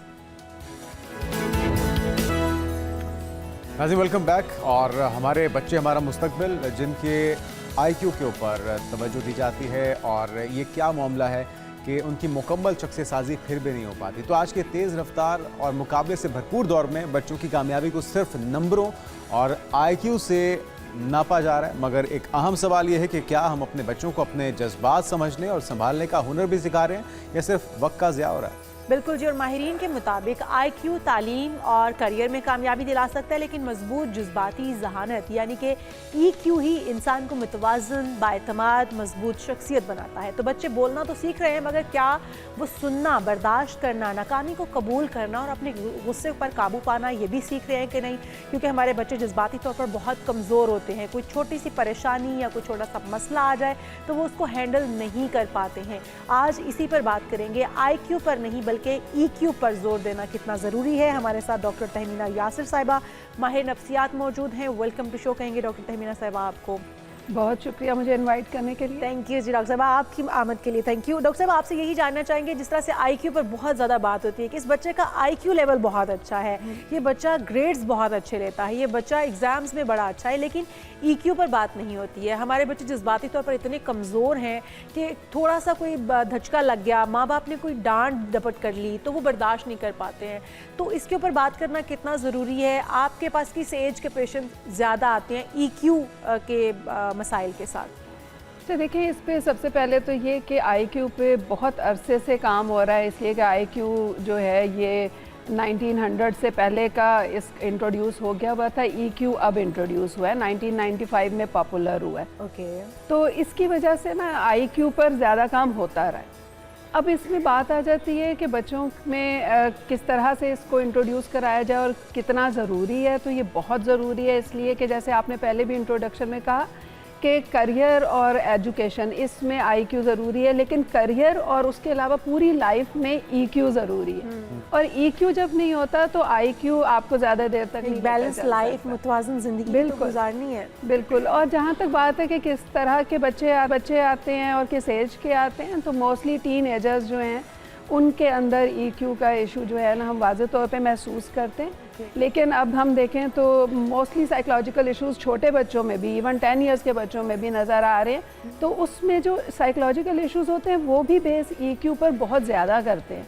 जितनी अच्छे आपकी ईक्यू होगा, जितना आप इमोशनली इंटेलिजेंट होंगे, उतना ज़्यादा आप अपनी थॉट्स, अपनी इमोशंस, हर चीज़ को प्रोसेस साहब, इसका तरीकाकार क्या है? किस तरह से कितने वक्त में उनको इमोशनली तैयार किया जाता है? थेरेपीज़ हैं, सेशंस रखने पड़ते हैं? क्या ये सिर्फ कोई साइकोलॉजिस्ट ही कर सकता है या पेरेंट्स भी कर सकते हैं? तरीक़ाकार क्या होगा? देखिए, इसमें बेसिकली पेरेंट्स अगर करना चाहें तो उनको ट्रेनिंग लेने की ज़रूरत है, इसलिए कि हमने फोकस करना होता है इसके कंपोनेंट्स पे। अच्छा। इसके 5 कंपोनेंट्स होते हैं, हम उन 5 कंपोनेंट्स पे फोकस करते हैं, तो हम उनकी ट्रेनिंग करते हैं। बेसिकली पर्सनालिटी डेवलपमेंट जो होती है उसमें हम ईक्यू पर ज़्यादा फोकस करते हैं। 5 एलिमेंट्स कौन कौन से, अगर आप बता सकें? हाँ जी, 5 एलिमेंट्स में से सबसे पहला जो होता है ना वो सेल्फ अवेयरनेस होता है, यानी कि हमने इस बात को कि मैं अपने आप को जानूं कि मैं हूँ क्या, मेरे अंदर क्या क्वालिटीज़ हैं, क्या मेरे अंदर ड्रॉबैक्स हैं, किन चीज़ों में मैं एक्सेल कर सकती हूँ। वीकनेस क्या है? बिल्कुल। तो एक तो ये आदत है कि हम बच्चों में सेल्फ एक्सप्लोरेशन, इंफॉर्मेशन अपने हवाले से ले, उसके बारे में उनके ऊपर काम करते हैं। फिर दूसरा आ जाता है emotion regulation. Emotion regulation is a broad umbrella term जिसके अंदर बहुत कुछ आता है। यानी आपने एंगर आ गया है तो आपने इमोशंस को कैसे रेगुलेट करना है, आपको रोना ज़्यादा आ रहा है तो how to regulate these emotions. इसी तरह से बहुत सारी, ये तो 2-4 बेसिक इमोशंस हैं जिन पे हम बात करते हैं, लेकिन इन डेप्थ चाहें तो बेशुमार इमोशंस हैं। अब इमोशंस को रेगुलेट कैसे करना है, इसके लिए डिफरेंट टेक्निक्स होती है, हमारी प्रॉपर थेरेपी होती है। तीसरा नंबर आ जाता है मोटिवेशन का, इंट्रिंसिक मोटिवेशन। आजकल क्या हो रहा है, एक्सट्रिंसिक मोटिवेशन है जी, मुझे पैसा कमाना है ताकि मैं घर ले लूँ, मैं जायदाद बना लूँ, मैं बड़ा इम्पोर्टेंट लेवल पे पहुँच जाऊँ। लेकिन इसमें जो इंट्रिंसिक होती है कि मैंने अपने सेल्फ को ग्रूम करना है, अपने ज़ात के लिए अपने आप को बेहतर से बेहतर बनाना है, उसके ऊपर हमारा फोकस नहीं होता। तो हम मोटिवेशन को, इंट्रिंसिक मोटिवेशन को डेवलप करते हैं। फिर आ जाती empathy, the most important thing. Empathy का मतलब है कि you understand your emotions and you understand other persons emotions also, कि वो कैसा फील कर रहा होगा इस वक्त पे। और ये प्रॉब्लम अक्सर लोगों में होती है कि वो अपनी इमोशंस को ज़्यादा हाईलाइट करते हैं, फील करते हैं, लेकिन दूसरों के इमोशंस को एड्रेस नहीं करते और इस वजह से सोशलाइजेशन नहीं हो पाती। लास्ट पॉइंट है सोशल स्किल्स।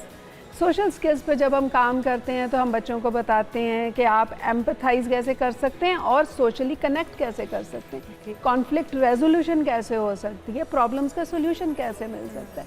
तो जब इन 5 एस्पेक्ट्स पे काम करते हैं तो ओवरऑल तकरीबन तमाम ज़िंदगी को हम एड्रेस कर रहे होते हैं।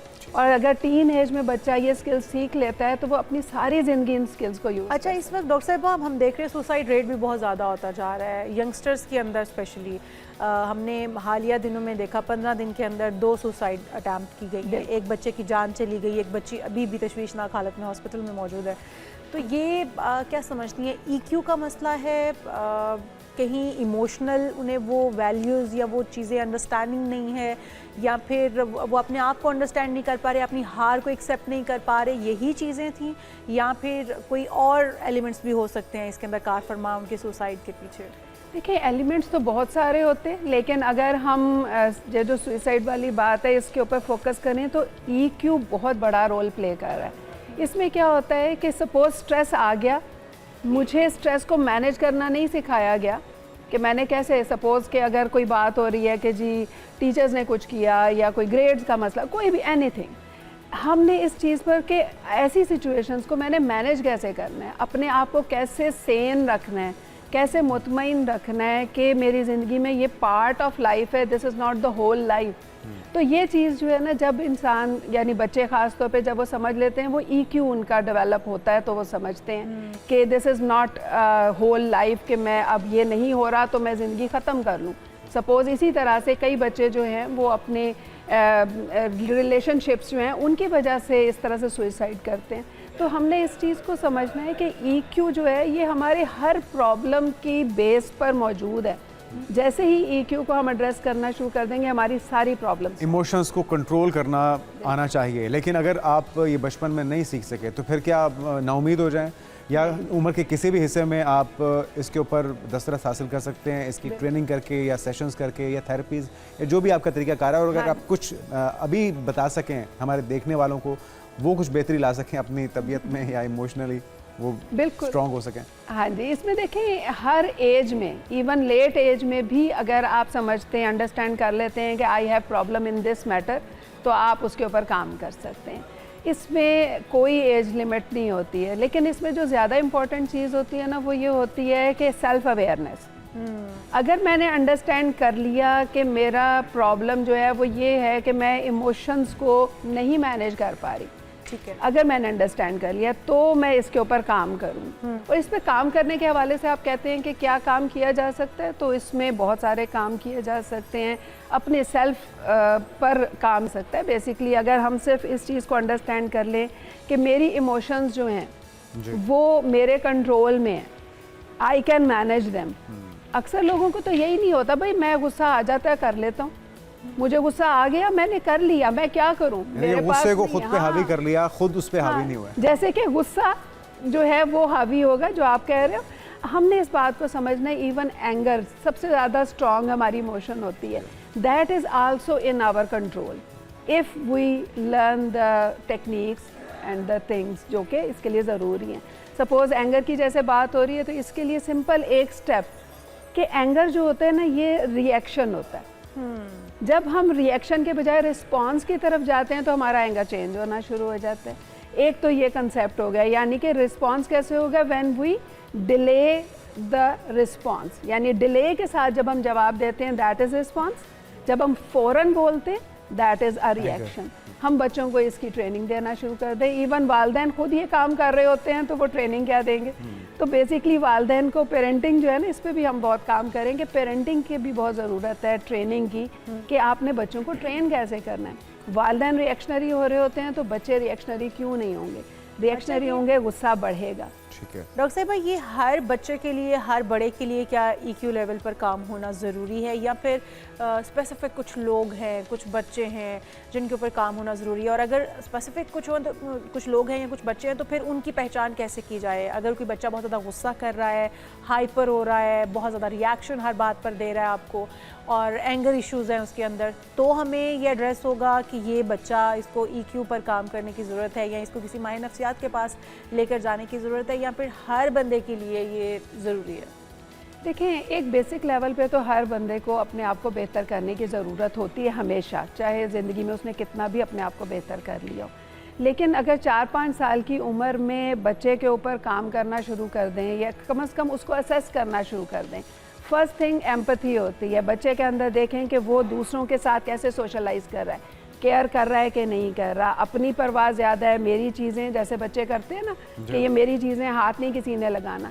तो बेसिकली यही चीज़ें अगर हम अंडरस्टैंड कर लें कि बच्चे में ये इश्यूज़ हैं, उसे लर्न कैसे करवाना है, उसे कौन से तरीके से सिखाना है कि ये सीखो। इसके लिए अगर बड़ी एज हो जाए तो हमारे क्वेश्चनियर्स होते हैं जिनको फिल करके करवा के हम उनसे असेस कर सकते हैं कि किस लेवल पे आप फॉल कर रहे हैं और किस किस एस्पेक्ट में ज़रूरत है। कई लोग होते हैं जिनको सपोज़ के they are very good in socialisation, वो लोगों के साथ बड़ा अच्छा कनेक्ट करते हैं, लेकिन एम्पैथी नहीं होती उनके अंदर, जिसकी वजह से उनके रिलेशंस स्टे नहीं करते। वो रिलेशंस एक ख़त्म हुआ, दूसरे तीसरे, यानी लोगों के साथ वो देर तक कनेक्ट नहीं कर पाते। That is because of the lack of empathy. तो हम इस चीज़ के ऊपर अगर देखते हैं कि ये प्रॉब्लम है तो हम उसके ऊपर फोकस कर लेते हैं। इसी तरह से मोटिवेशन, मोस्टली बच्चों में इंट्रिंसिक मोटिवेशन नहीं है, एक्सट्रिंसिक मोटिवेशन है। तो इंट्रिंसिक मोटिवेशन जो है उसके लिए फिर हम उसके ऊपर काम कर सकते हैं। तो हम उसको असेसमेंट कर लेते हैं। असेसमेंट करके फिर उसके ऊपर हम देखते हैं कि किस किस एस्पेक्ट में काम करने की ज़रूरत है। अच्छा, अगर घर में माएँ ये चाहें कि छोटा बच्चा है और उसको वो खुद टैकल करना चाहती हैं, हैंडल करना चाहती हैं, डॉक्टर या माहिर नफ्सियात या फिर साइकोलॉजिस्ट के पास नहीं लेकर जाना चाहती, तो पेरेंटिंग आप कह रही थी कि वो भी हमें बदलने का तरीके की ज़रूरत है कि हम किस तरह से पेरेंटिंग करें, तो माँ को या दोनों पेरेंट्स को क्या करना चाहिए? किस तरह से बच्चे के साथ पैदाइश से लेकर कितने साल तक किस तरह से ट्रीट किया जाए तो वो आदत उसके अंदर हम डाल सकते हैं, जो कि एक माहिर नफ्सियात के पास जाने के बाद हम उसके अंदर डाल सकते हैं, यानी कि EQ पर काम कर सकते हैं। तो अगर वो आप बता सकें कि पेरेंट्स को क्या करना चाहिए? देखिए, पेरेंट्स के हवाले से सबसे पहला पॉइंट तो यही आ जाता है कि पेरेंटिंग की टेक्निक्स आपकी कौन सी हैं, उनको हमने समझना है। पेरेंट्स जो हैं आजकल बहुत परमिसिव हो रहे हैं। पहले अथॉरिटेरियन थे, यानी पहले कंट्रोलिंग थे, हर चीज़ हमारी मर्ज़ी से हो, वालदैन की मर्ज़ी से सब कुछ होना चाहिए। आजकल वालदैन बच्चों को बिल्कुल उनके हाल पर छोड़ दिया। हाँ बिल्कुल, जो मर्ज़ी करें, we are with you, but जो मर्ज़ी करें, there is no check and balance. तो ये इसमें अथॉरिटेटिव पेरेंटिंग होती है, जिसमें होता है कि you give boundaries to the children, you give basic control, and in that control you give them a permission के सोचो। तो ये बेहतर तरीका है? जी बिल्कुल, ये बेहतरीन तरीका। और आप सोचें कि ये 1900 से पहले का इंट्रोड्यूस हो चुका हुआ है। अच्छा। लेकिन आज तक इम्प्लीमेंट प्रॉपरली नहीं हो पाता। उसका बेसिक काम ये होता है कि उसमें हमने अगर बच्चे को परमिशन देनी है तो उसके साथ डिस्कशन, उसके साथ बातचीत करने के साथ, यानी कि उसके साथ हम डिस्कस करें, उसको हम बाउंड्री देते हैं कि बेटा तुमने 10 बजे से पहले वापस आना है, लेकिन उसके साथ रीजनिंग करते हैं, उसको ज़बरदस्ती नहीं करते, और उसको बताते हैं कि इसमें पॉजिटिव्स और नेगेटिव्स इसके क्या हैं, और डिस्कशन का मोड ऑन रखना चाहिए। वालिदैन मोस्टली डिस्कशन नहीं करते। वो आजकल बच्चे काफ़ी शार्प हो गए हैं, वो बाहर से इतनी उनको इन्फॉर्मेशन होती है, वालिदैन को उतनी नहीं होती, तो वो उस पर भी कंफ्यूज हो जाते हैं और कभी डर जाते हैं कि हमारे बच्चे जो हैं ये तो हमें चुप करा देते हैं। लेकिन ये ज़रूरी है, बच्चों से सीखें और बच्चों को सिखाएं कम्युनिकेशन। और इसमें एक और पॉइंट बहुत ही खूबसूरत है जो कि वालिदैन करना शुरू कर दें, गुड लिसनर बने। अक्सर वालिदैन जो है ना बच्चे की सुनते हैं जवाब देने के लिए, बताने के लिए कि ये करो, ऐसे नहीं करना, ये क्या कर रहे हो। गुड लिसनर, बच्चे को गुड लिसनर की ज़रूरत होती है। जब बच्चे को आप सुनेंगे और उसकी बात को हौसले से सुनेंगे और फिर आराम से डिस्कशन के मोड में उसके ऊपर उसको एड्रेस करेंगे कि अच्छा बेटा इसमें ये मसला जो है इसको हम कैसे एड्रेस करेंगे, ना कि ये कि भाई ये मसले आ जाएंगे तुमने नहीं करना। तो ये चीज़ जो है ना ये बहुत इंपॉर्टेंट होती है कि गुड लिसनर बने, कम्युनिकेशन रखें, डिस्कशन रखें, और प्रॉपर बाउंड्रीज मुश्तरका डिस्कशन के साथ सेट करें और उनको फॉलो करवाएं। ये भी आजकल बच्चों को अगर आप किसी चीज़ से मना भी कर रहे हो ना तो वो उसकी रीजंस जानना चाहते हैं कि अगर आप हमें इस चीज़ से रोक रहे हैं तो वजूहात क्या है, क्यों हम रुक जाएं। तो बच्चों को जो आप बात करें कि डिस्कशन उनके साथ करें, उनको वो वजूहात दें कि आपके लिए क्या इसके पीछे नेगेटिव पॉइंट्स क्या हैं, पॉजिटिव पहलू इसके क्या हैं, ताकि वो अंडरस्टैंड करें और फिर उनके जो जहन के क्वेश्चंस हैं वो भी किसी हद तक जो है वो हल हो जाए और उसके बाद वो आपकी बात ज़्यादा अच्छे से मानेंगे। बिल्कुल ऐसे ही है। Thank you so much doctor साहब, हमारे साथ मौजूद थी। और ये जो आजकल के हमारे बच्चे हैं, ये गुस्सा, ज़िद और अदम बर्दाश्त उनके अंदर बढ़ता जा रहा है, इसकी वजह यही है कि उनके EQ के ऊपर काम नहीं हो रहा। तो आज से शुरू कीजिए, असाज़ा की ज़िम्मेदारी है, पेरेंट्स की ज़िम्मेदारी है, हमारे निसाब के अंदर भी शामिल होना चाहिए, जाके वो जो एक बच्चों के मिजाज के अंदर जज्बातीपन आ रहा है उसके अंदर कमी ला जा सके, उसमें बेहतरी। और बच्चों को हारना भी सिखाइए और उसके बाद भी बताइए कि आपने किस तरह से फिर सर उठा खड़ा होना है। हम यहाँ पर एक ब्रेक शामिल करेंगे और जब ब्रेक से वापस आएंगे तो आपकी मुलाकात करवाएंगे जूनियर स्क्वॉश चैंपियन से। अदनान सोहेल हमारे साथ मौजूद होंगे। इस ब्रेक के बाद स्टे विद अस। प्रोग्राम में एक बार फिर से आपको खुशामदीद कहते हैं नाजरीन। और एक बार फिर से पाकिस्तानी नौजवान ने साबित कर दिया है कि अगर जज्बा, मेहनत और हौसला साथ हो तो कामयाबी कदम चूमती है।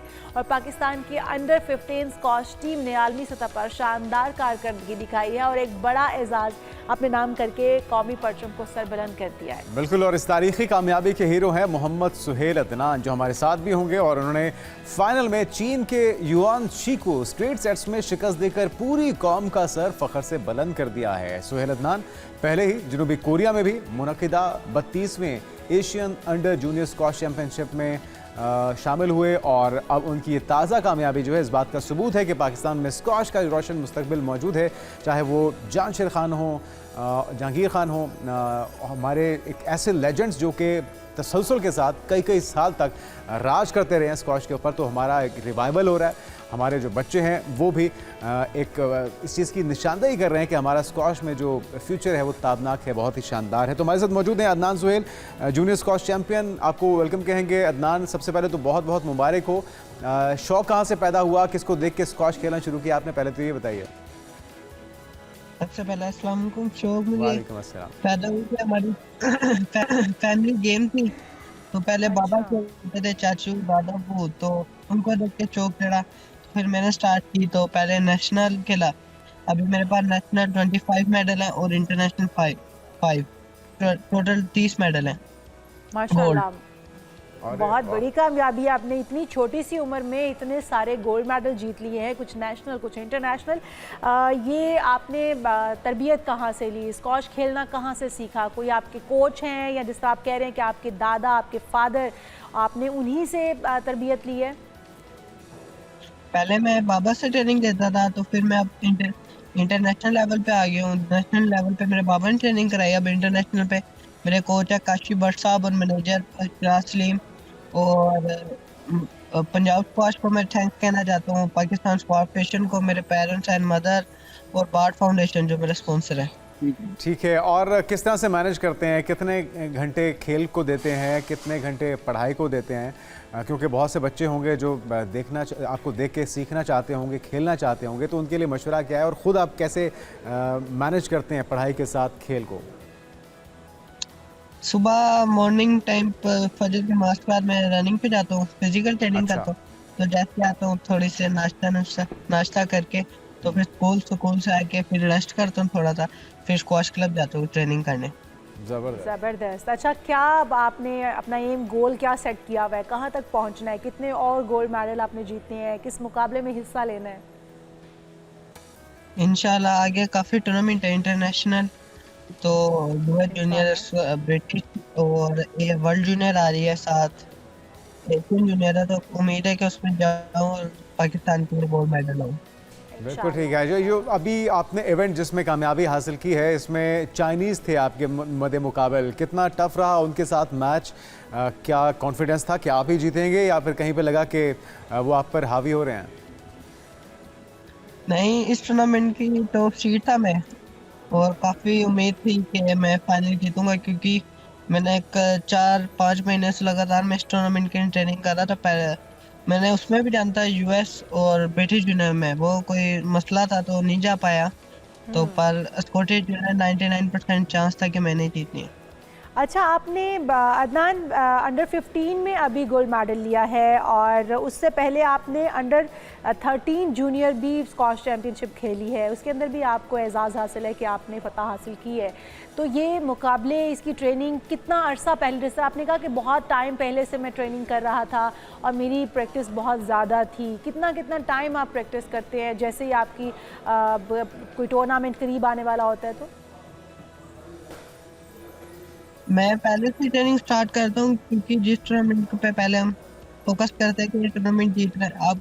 आपने अभी यही कहा कि मैं पहले 13 जीता था स्कॉटिश जूनियर में, और लास्ट टाइम मैं 13 जीता था। तो इस बार मेरे लिए बड़ा टास्क था, क्योंकि 15 थी, बड़ी कैटेगरी थी, और दूसरे प्लेयर ऑफ प्रेशर भी था, क्योंकि मैं उनका जूनियर था, उनसे छोटा था, तो फिर भी मैं फारूक को जीत गया। वाह ज़बरदस्त, नीचे से माशाल्लाह माशाल्लाह। इसमें आपके कोच और वालिदैन यकीनन उनकी बहुत सारी दुआएं भी आपके साथ होंगी। खाने पीने में भी रूटीन कुछ मुख्तलिफ होती है आम बच्चों से। अगर बच्चे जो देख रहे हैं हमें, जो सीखना चाहते हैं, जो इसमें आना चाहते हैं, उनके लिए क्या मैसेज होगा? खाने पीने की रूटीन कैसी होनी चाहिए? वर्कआउट कितने आवर्स का करना चाहिए? और फिर उसके साथ एजुकेशन को किस तरह से मैनेज करना है, कुछ उन्हें भी सलाह दे दें।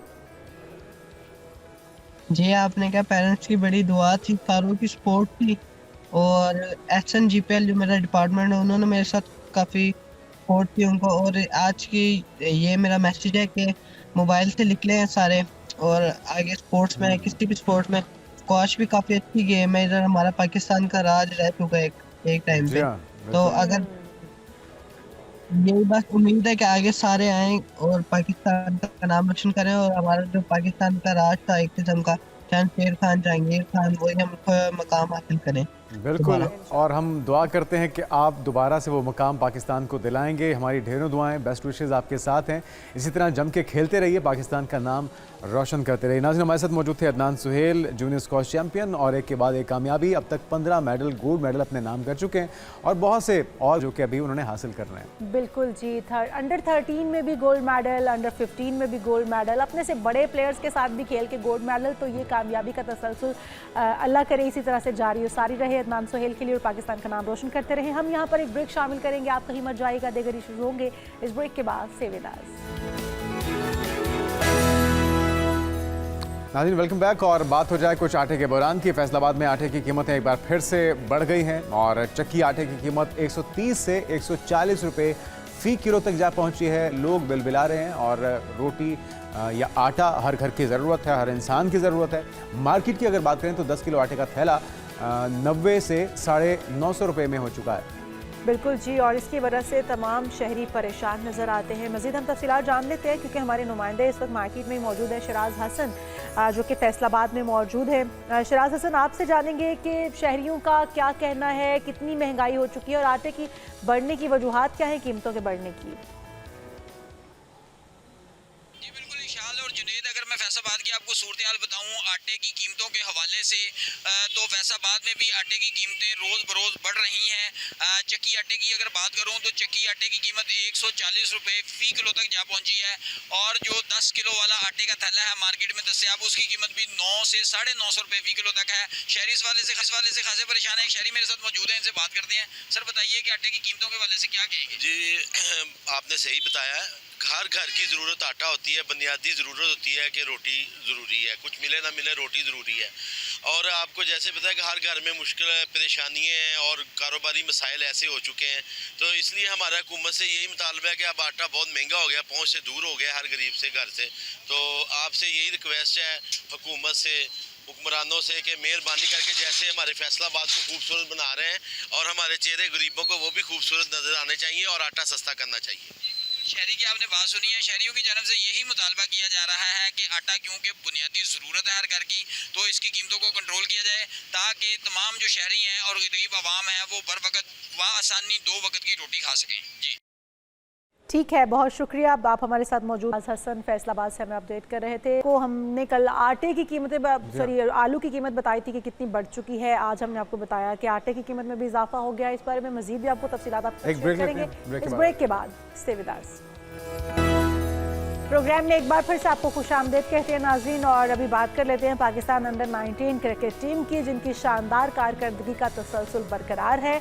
और हम देख रहे हैं कि हरारे में खेली गई ट्राई नेशन सीरीज़ का फाइनल 9 विकेट से जीतकर एक और एजाज़ अपने नाम कर लिया। उन्होंने तो एशिया कप की फातेह ग्रीन शर्ट ने जिम्बाब्वे को एकतरफा मुकाबले में भी शिकस्त दे दी है। बिल्कुल, जहां मेजबान टीम 45 ओवर्स में 158 रन पर ढेर हो गई, और जवाब में पाकिस्तान ने हदफ सिर्फ 17 ओवर्स में हासिल कर लिया है, 1 विकेट के नुकसान पर। और ओपनर समीर मिनास इस बार भी छा गए हैं। 114 रन की रिकॉर्ड साज इनिंग खेली, मैच के नुमाया झलक रही।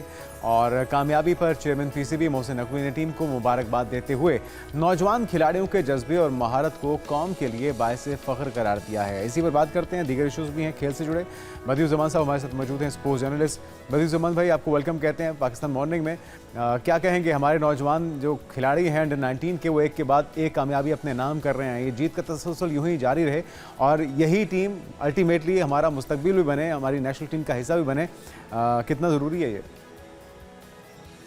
बिल्कुल आप ठीक कह रहे हैं। देखिए जो पाकिस्तान अंडर 19 की परफॉर्मेंस है, अगर आप एशिया कप में देखें तो वहाँ पर न सिर्फ हमारे बल्लेबाजों ने बल्कि बॉलर्स ने भी बहुत अच्छी कारकर्दगी का मुजाहरा किया।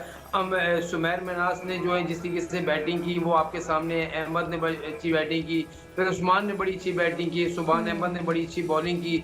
उसके अलावा अब देखें मोहम्मद उमर ज़ैब जो है उन्होंने इस 3 मुल्की सीरीज़ में जिस तरीके से बॉलिंग की, तो ये लगता है ऐसे है कि यही वो जो उम्र होती है यही खिलाड़ियों को सिखाने की होती है और इसी से खिलाड़ी बनता है। अगर हम चाहें कि बाबर आजम को सिखाएंगे, उसको बनाएंगे तो ये मुश्किल है। शाहीन शाह अफरीदी को सिखाएंगे कि उनको जो है बनाएंगे, ये मुश्किल है, क्योंकि ये अंडर 19, अंडर 17 और अंडर 23 ये वो उम्र होती है जिसमें आप खिलाड़ी को जो है गाइड कर सकते हैं, उसको बता सकते हैं, उसकी खामियां बता सकते हैं। तो मेरे ख्याल में अंडर 19 टीम के साथ जब से सरफराज जुड़े तो मेरे ख्याल में उसकी परफॉर्मेंस में और भी निखार आया और सरफराज अहमद की कोचिंग के और खासतौर पे मेंटोरशिप और मैनेजर ऐसा है कि वो एक दोस्ताना माहौल सा रखते हैं जिसकी वजह से खिलाड़ी जो हैं उनके साथ जो हैं घुल मिल जाते हैं। तो बहुत अच्छी परफॉर्मेंस एशिया कप में भी थी, इस 3 मुल्की सीरीज में थी, लेकिन असल इम्तिहान जो पाकिस्तान अंडर 19 का है वो वर्ल्ड कप है, क्योंकि वर्ल्ड कप में आपने वहीं खेलना है। इससे पहले आपको प्रैक्टिस भी मिल गई है वहाँ पर जिम्बाब्वे में, फिर नमीबिया में, वहाँ पर आपने वर्ल्ड कप खेलना है। वहाँ अभी हम भारत से जीते जिम्बाब्वे और अफगानिस्तान जी का सामना करना पड़ेगा। इसमें खासतौर पर इंग्लैंड की टीम है, ऑस्ट्रेलिया की टीम है, फिर न्यूजीलैंड अफ्रीका की टीम है। तो यहाँ हमारे लिए एक चैलेंज है और मुझे लगता है ऐसे है कि यहाँ पर पाकिस्तानी खिलाड़ी के अगर परफॉर्म कर गए और वर्ल्ड कप पाकिस्तान के नाम रहा तो यकीनी तौर पर ये खिलाड़ी जो हैं आपके मुस्तकबिल हैं और किसी भी खिलाड़ी को रिप्लेस कर सकते हैं इंशाल्लाह। और हमारे टीम के मोराल से, हमारी टीम की मुस्तकिल मिजाजी से लग रहा है कि ये इवेंट भी हमारे नाम रहेगा इंशाल्लाह। और हमारी टीम की परफॉर्मेंस बहुत ही शानदार है, हमारे प्लेयर्स बहुत अच्छे से जम कर खेल रहे हैं। अच्छा बदी भाई, हम देखें तो बांग्लादेश ने इंडिया में जाके T20 वर्ल्ड कप खेलने से इनकार किया था। उन्होंने कहा था कि हमें न्यूट्रल वेन्यू दिया जाए और हम भी श्रीलंका में ही खेलेंगे पाकिस्तान की तरह न्यूट्रल वेन्यू पर अपने मैचेस। लेकिन अब हम देख रहे हैं कि ICC ने उन्हें तो एक कोरा जवाब दे दिया है, चिट्टा जवाब दे दिया है, मुस्तरद कर दिया उनकी दरख्वास्त को, जो कि एक बड़े अच्छे तरीके से उन्होंने दरख्वास्त पुट की थी, उसके ऊपर नज़रसानी होनी चाहिए थी। लेकिन इसके बावजूद हम देख रहे हैं कि ICC का जय शाह की सरपरस्ती में साफ इनकार। उन्होंने कहा यहाँ खेलेंगे तो इंडिया में, नहीं तो फिर आप ना खेलें। तो क्या समझते हैं, बांग्लादेश टीम फिर बाहर हो जाएगी? देखिए ऐसा नहीं होता। देखिए ये कोई सीरीज तो है नहीं, बामी सीरीज है नहीं, ये है वर्ल्ड कप। और वर्ल्ड कप में आप इतनी एक जो पार्टिसिपेट है उसको कैसे आप बाहर कर सकते हैं? देखिए गलती अगर बांग्लादेश की तो हम कहेंगे कि बांग्लादेश की गलती है। सबसे पहले तो आप जो है वो सियासत को लेके आ जाते हैं खेलों के मैदानों में, और जब बल्ला आप सियासत का मैदानों में चलाते हैं तो बॉल हमेशा बाउंड्री के बाहर ही चली जाती है।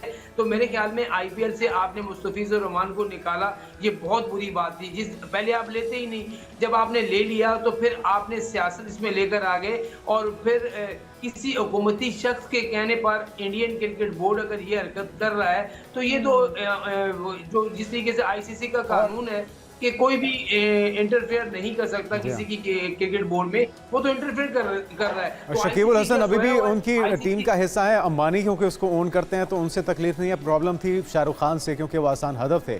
तो ये जो मुतासिबाना रवैया है और फिर जिस तरह से एक लाइफ थ्रेट्स का मामला है, क्योंकि वो बांग्लादेशियों या उनके प्लेयर्स की ज़िंदगी का मामला है, उनके जान के दर पर हुए हुए हैं, तो इतनी ज़्यादा जिम्मेदारी क्या भारत या उनको सिक्योरिटी प्रोवाइड कर पाएगा, उनकी मूवमेंट को महफूज यकीनी बना पाएगा? तो ये आपको नहीं लगता कि एक बुखलाहट में उन्होंने ICC ने फैसला दे तो दिया, लेकिन इस पर अमल दरामद खुद इंडिया के लिए मुमकिन नहीं होगा? देखिए आप देखिए इंडिया की दोहरी पॉलिसी है। एक तरफ उनके खिलाड़ियों को मना कर रहे हैं, दूसरी तरफ अभी खालदा जिया का जो इंतकाल हुआ उसमें आप बढ़ चढ़ कर वहाँ पर गए, जयशंकर वहाँ पर मौजूद थे, जो है वहाँ पर मौजूद थे। तो मेरे ख्याल में इस तरह के रवैये जो है वो सही नहीं है क्रिकेट के मैदानों में। असल में अगर आपने सियासत करनी है तो सियासत को अलग रखें, क्रिकेट को अलग रखें, ताकि जो है वो अगर आपने ये अगर रवायत डाल दी है तो फिर आप जो पहले पाकिस्तान आपका निशाना बना, फिर अब बांग्लादेश को आपने बना दिया, फिर श्रीलंका, और फिर बड़े बोर्ड भी आपके निशाने पे आ जाएंगे, तो फिर ये क्रिकेट का मेयार वो नहीं रहेगा। इंटरनेशनल क्रिकेट काउंसिल को जो है वो जय शाह को जो है तमाम सियासत से हटकर फैसला करना चाहिए। और ख़ास तौर पर जो है वो बांग्लादेशी प्लेयर, अगर आपने अभी देखें, पहले बांग्लादेश के प्लेयर की बड़ी तारीफें करते थे, अभी अगर सोशल मीडिया देख रहे हैं, इंडियन मीडिया देख रहे हैं, तो वो इंडियन जो बांग्लादेशी खिलाड़ी हैं उनको इतना बुरा भला कह रहे हैं कि आपकी सोच है कि वो वर्ल्ड कप नहीं खेलेंगे। लेकिन बदी भाई, जो बात आप कर रहे हैं कि आईसीसी का कानून है कि कोई भी इंटरफेरेंस बर्दाश्त नहीं की जाएगी, ना ही सियासी और ना ही कोई दीगर, तो आप नहीं समझते कि जय शाह को आईसीसी के मनसब पर लाना ही एक सियासी तकर्री थी या एक सियासी तौर पर उन्हें लाया गया था? तो अब वो अपने बेनिफिट्स या अपने मफादात तो पूरे करवाएगा अगर भारत जो चाहता है, जैसे पाकिस्तान को साइड पे किया जाना, पाकिस्तान में आके ना खेलना, पाकिस्तानी प्लेयर्स के अगेंस्ट अपनी नफरत का इजहार करना। उसी तरह से बांग्लादेश के खिलाफ आप जिस तरह से बात कर रहे हैं कि नफरत का इजहार किया जा रहा है, उन प्लेयर्स को अच्छा नहीं समझा जा रही है, उनके बारे में जिस तरह से गुफ्तगू हो रही है, ये इवेंट भी खटाई में पड़ता हुआ नजर आ रहा है। पहले आपको याद होगा कि बिग 3 की बना था, और बिग 3 में इन्होंने तमाम बड़े बोर्ड, जिसमें इंग्लैंड था, ऑस्ट्रेलिया था, इनको जो अपने साथ मिला लिया था, तो वहां पर सिर्फ और सिर्फ पैसे का जोर था। देखिए, हमेशा से इंडियन क्रिकेट बोर्ड क्या करता है, इनके पास पैसे की भरमार है, और आईसीसी भी जो है उनके आगे इस वजह से झुक जाता है कि पैसा जो है ज्यादातर जो है आता है वो इंडियन क्रिकेट बोर्ड से। वहां पर जो कमर्शियल ज्यादा है, वहाँ ब्रॉडकास्टर ज्यादा है, इस वजह से इनको पैसा मिलता है। तो इस पैसे के जोर पर जो है वो पहले पाकिस्तान के साथ उन्होंने जिसे किया, लेकिन पाकिस्तान ने करारा जवाब दिया, और अब बांग्लादेश के साथ उन्होंने किया तो बांग्लादेश भी उनको करारा जवाब दिया। बिल्कुल, बांग्लादेश ने तो बदियुज़्ज़मान भाई करारा जवाब दिया है, लेकिन आपको लगता है कि मोहसिन नकवी साहब क्योंकि एशियन क्रिकेट काउंसिल के सरबराह भी हैं, तो अब तगड़ा होना पड़ेगा? 2-3 ममालिक को, पाकिस्तान, बांग्लादेश तो स्टैंड ले चुके हैं, इसमें श्रीलंका को भी शामिल करके भारत के ऊपर दबाव बढ़ाना चाहिए क्योंकि उसूली मौके पर भारत। आप देखिएगा कुछ दिनों बाद ये श्रीलंका पे भी आ जाएंगे, देख लीजिएगा। अगर क्योंकि पाकिस्तान ज्यादातर सीरीज जो है श्रीलंका से भी खेल रहा है, जिम्बाब्वे से भी खेल रहा है, बांग्लादेश से भी खेल रहा है, तो ये वो ममालिक, वो क्रिकेट बोर्ड जो है पाकिस्तान के साथ 12वीं सीरीज या 3 मुल्क की सीरीज खेल रहे हैं, तो उनके खिलाफ भी होते जा रहे हैं। तो ये मेरे ख्याल में क्रिकेट के मफाद में अच्छा नहीं है। और अभी देखिए ना, IPL से आपने मुस्तफिजुर रहमान को लगाया, और मेरे ज़राए के मुताबिक 8 जो बांग्लादेशी प्लेयर हैं वो PSL में शामिल हो रहे हैं, जिसमें मुस्तफिजुर रहमान भी शामिल है, और 8 उनके कप्तान भी हैं। तो 8 प्लेयर तो IPL जो पाकिस्तान सुपर लीग में आ जाएंगे। तो आपको क्या मिला? असल में खिलाड़ियों ने तो क्रिकेट खेलनी होती है। आपने अगर 9 करोड़ में लिया था, कटा के उनको आप 2-3 करोड़ में ही देते, पूरा 9 करोड़ तो आपका नाम होता है। तो कहने का मकसद ये है कि अब आईसीसी को, जय शाह को आईसीसी बनना पड़ेगा, ना कि जय शाह को इंडियन क्रिकेट बोर्ड बनना पड़ेगा। अगर वो इस तरह की हरकत करेंगे, इस तरह की रवैये उनके रहेंगे, तो कल अगर इंग्लैंड का क्रिकेट बोर्ड कोई ऐसी बात करता है, ऑस्ट्रेलिया का या और कोई क्रिकेट बोर्ड ऐसा कुछ करता है, तो फिर आप उसके खिलाफ भी कोई एक्शन नहीं ले सकते। तो फिर ये क्रिकेट जो है फिर सियासत जाएगी, और सियासत जब इन्वॉल्व हो जाएगी तो ये क्रिकेट का बचा कुचा खेल जो है ये भी सियासत की खत्म हो जाएगा। और भारत की अगर यही रविश बरकरार रही खेल के साथ खिलवाड़ की, तो खेल शदीद मुतासिर होगा, जो कि अभी भी हम देख रहे हैं कि काफ़ी हद तक डिफरेंट लीग्स मुतासिर हो रही हैं, इवेंट्स मुतासिर हो रहे हैं सिर्फ भारत की हठधर्मी की वजह से। तो हम उम्मीद ही कर सकते हैं कि BCCI या ICCI को भी थोड़ी सी होश आएगी, ICC भी इस बारे में सोचेगा कि अगर किसी मुल्क को तहफ़्फ़ुज़ात हैं, सिक्योरिटी थ्रेट्स हैं, और उनका एक जायज़ मुतालबा है कि उन्हें किसी और सरजमीन पर खेलने की इजाज़त होनी चाहिए, तो डेफिनेटली उनको होनी चाहिए। बहुत शुक्रिया, हमारे साथ बदियुज़्ज़मान साहब मौजूद है, स्पोर्ट्स जर्नलिस्ट। आगे बढ़ते हैं, और जो हम फ्लोर मिल्स जो है वो उनकी जानिब से मौक़िफ़ आया है कि आखिर गंदम इतनी महंगी क्यों हो रही है, क्यों उसकी प्राइसेस बढ़ रही है। उसका एक सिलसिला चल रहा है, गंदम महंगी हो रही है, हर आदमी, हर इंसान की ज़रूरत है। और फ्लोर मिल्स के हवाले से कहा जा रहा है कि जी मुल्क भर में आटे की कीमत में फिर से इजाफा होने लगा है, मुस्तकबिल में आटे की कीमत में मज़ीद इजाफे का इम्कान भी ज़ाहिर किया जा रहा है। तो पाकिस्तान फ्लोर मिल्स एसोसिएशन का कहना है कि हमें एतमाद में लेकर फैसले नहीं किए जा रहे, जिसकी वजह से ये बहरान पैदा हो रहा है। तो पाकिस्तान फ्लोर मिल्स एसोसिएशन के साबिक चेयरमैन हैं आसिम रज़ा, उन्होंने आटे की कीमत में मज़ीद इजाफे का इम्कान तो ज़ाहिर किया, और हमारे नुमाइंदे गौहर अली के साथ भी मौजूद हैं। तो क्या कहना है उनका, उन्हीं की ज़ुबानी सुनते हैं। जी गौहर अली, क्या कहना है फ्लोर मिल्स एसोसिएशन का? जी, एक बार फिर आटे की कीमतों में गैर मामूली इजाफा हो रहा है। इस हवाले से बात करने के लिए मौजूद है पाकिस्तान फ्लोर मिल एसोसिएशन के साबिक चेयरमैन और ग्रुप लीडर आसिम रज़ा। आसिम रज़ा साहब, बताइएगा क्या वजह है कि आटे की कीमतें फिर बढ़ रही हैं?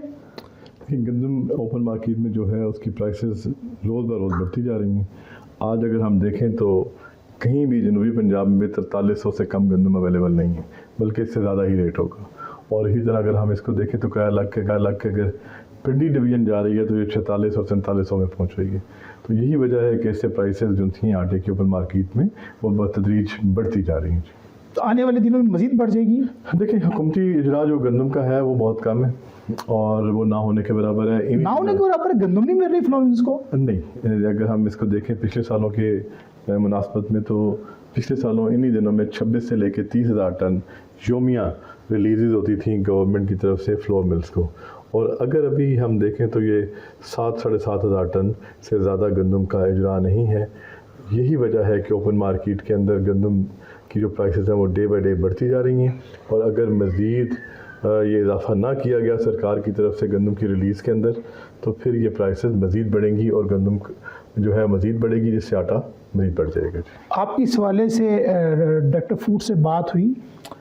देखिए, उनकी अपनी पॉलिसी है, वो इस टाइम पे अपने उसके अंदर काम कर रहे हैं और मुशावरत किसी किस्म की नहीं है, वो ये ज़ाती उनके अपने फैसले हैं। मुशावरत से कोई पॉलिसी नहीं बनाई गई? एसोसिएशन में किसी के साथ इनकी किसी से कोई मुशावरत नहीं है, सारी पॉलिसीज़ उनकी अपनी हैं, और जिसमें मैं समझता हूं बुरहान जन्म ले रहा है। यही वजह है कि जब आप अपनी एक जो माइंडसेट के साथ काम कर रहे होते हैं तो फिर आगे आपको उसके रिजल्ट भी इसी तरह के मिलते हैं। जी बिल्कुल, आसिम रज़ा का कहना है कि उनकी मुशावरत से पॉलिसी नहीं। गौहर अली, आप हमारे साथ मौजूद थे आसिम रज़ा साहब के साथ। कहते हैं कि फ्लावर मिल्स को गंदम नहीं फ्राहम की जा पा रही, जिसके बायस आटे की कीमत में इजाफा हो रहा है। अगर हुकूमत गंदम नहीं खरीदेगी, फिर बाद में महंगे दामों इम्पोर्ट करेगी तो हालात यही होंगे। किसान भी रोते रहते हैं और अभी आम शहरी भी जिनका गुजारा गंदम या आटे पर है वो भी रो रहे हैं, मसाइल का शिकार। तो इनके मसाइल को एड्रेस करने के लिए हुकूमती नुमाइंदगान को आगे आना होगा, हुकूमत को सोचना होगा। प्रोग्राम का वक्त खत्म हो चुका है, हम आपसे चाहेंगे इजाजत। आपसे मुलाकात होगी कल। अल्लाह हाफ़िज़। अल्लाह हाफ़िज़।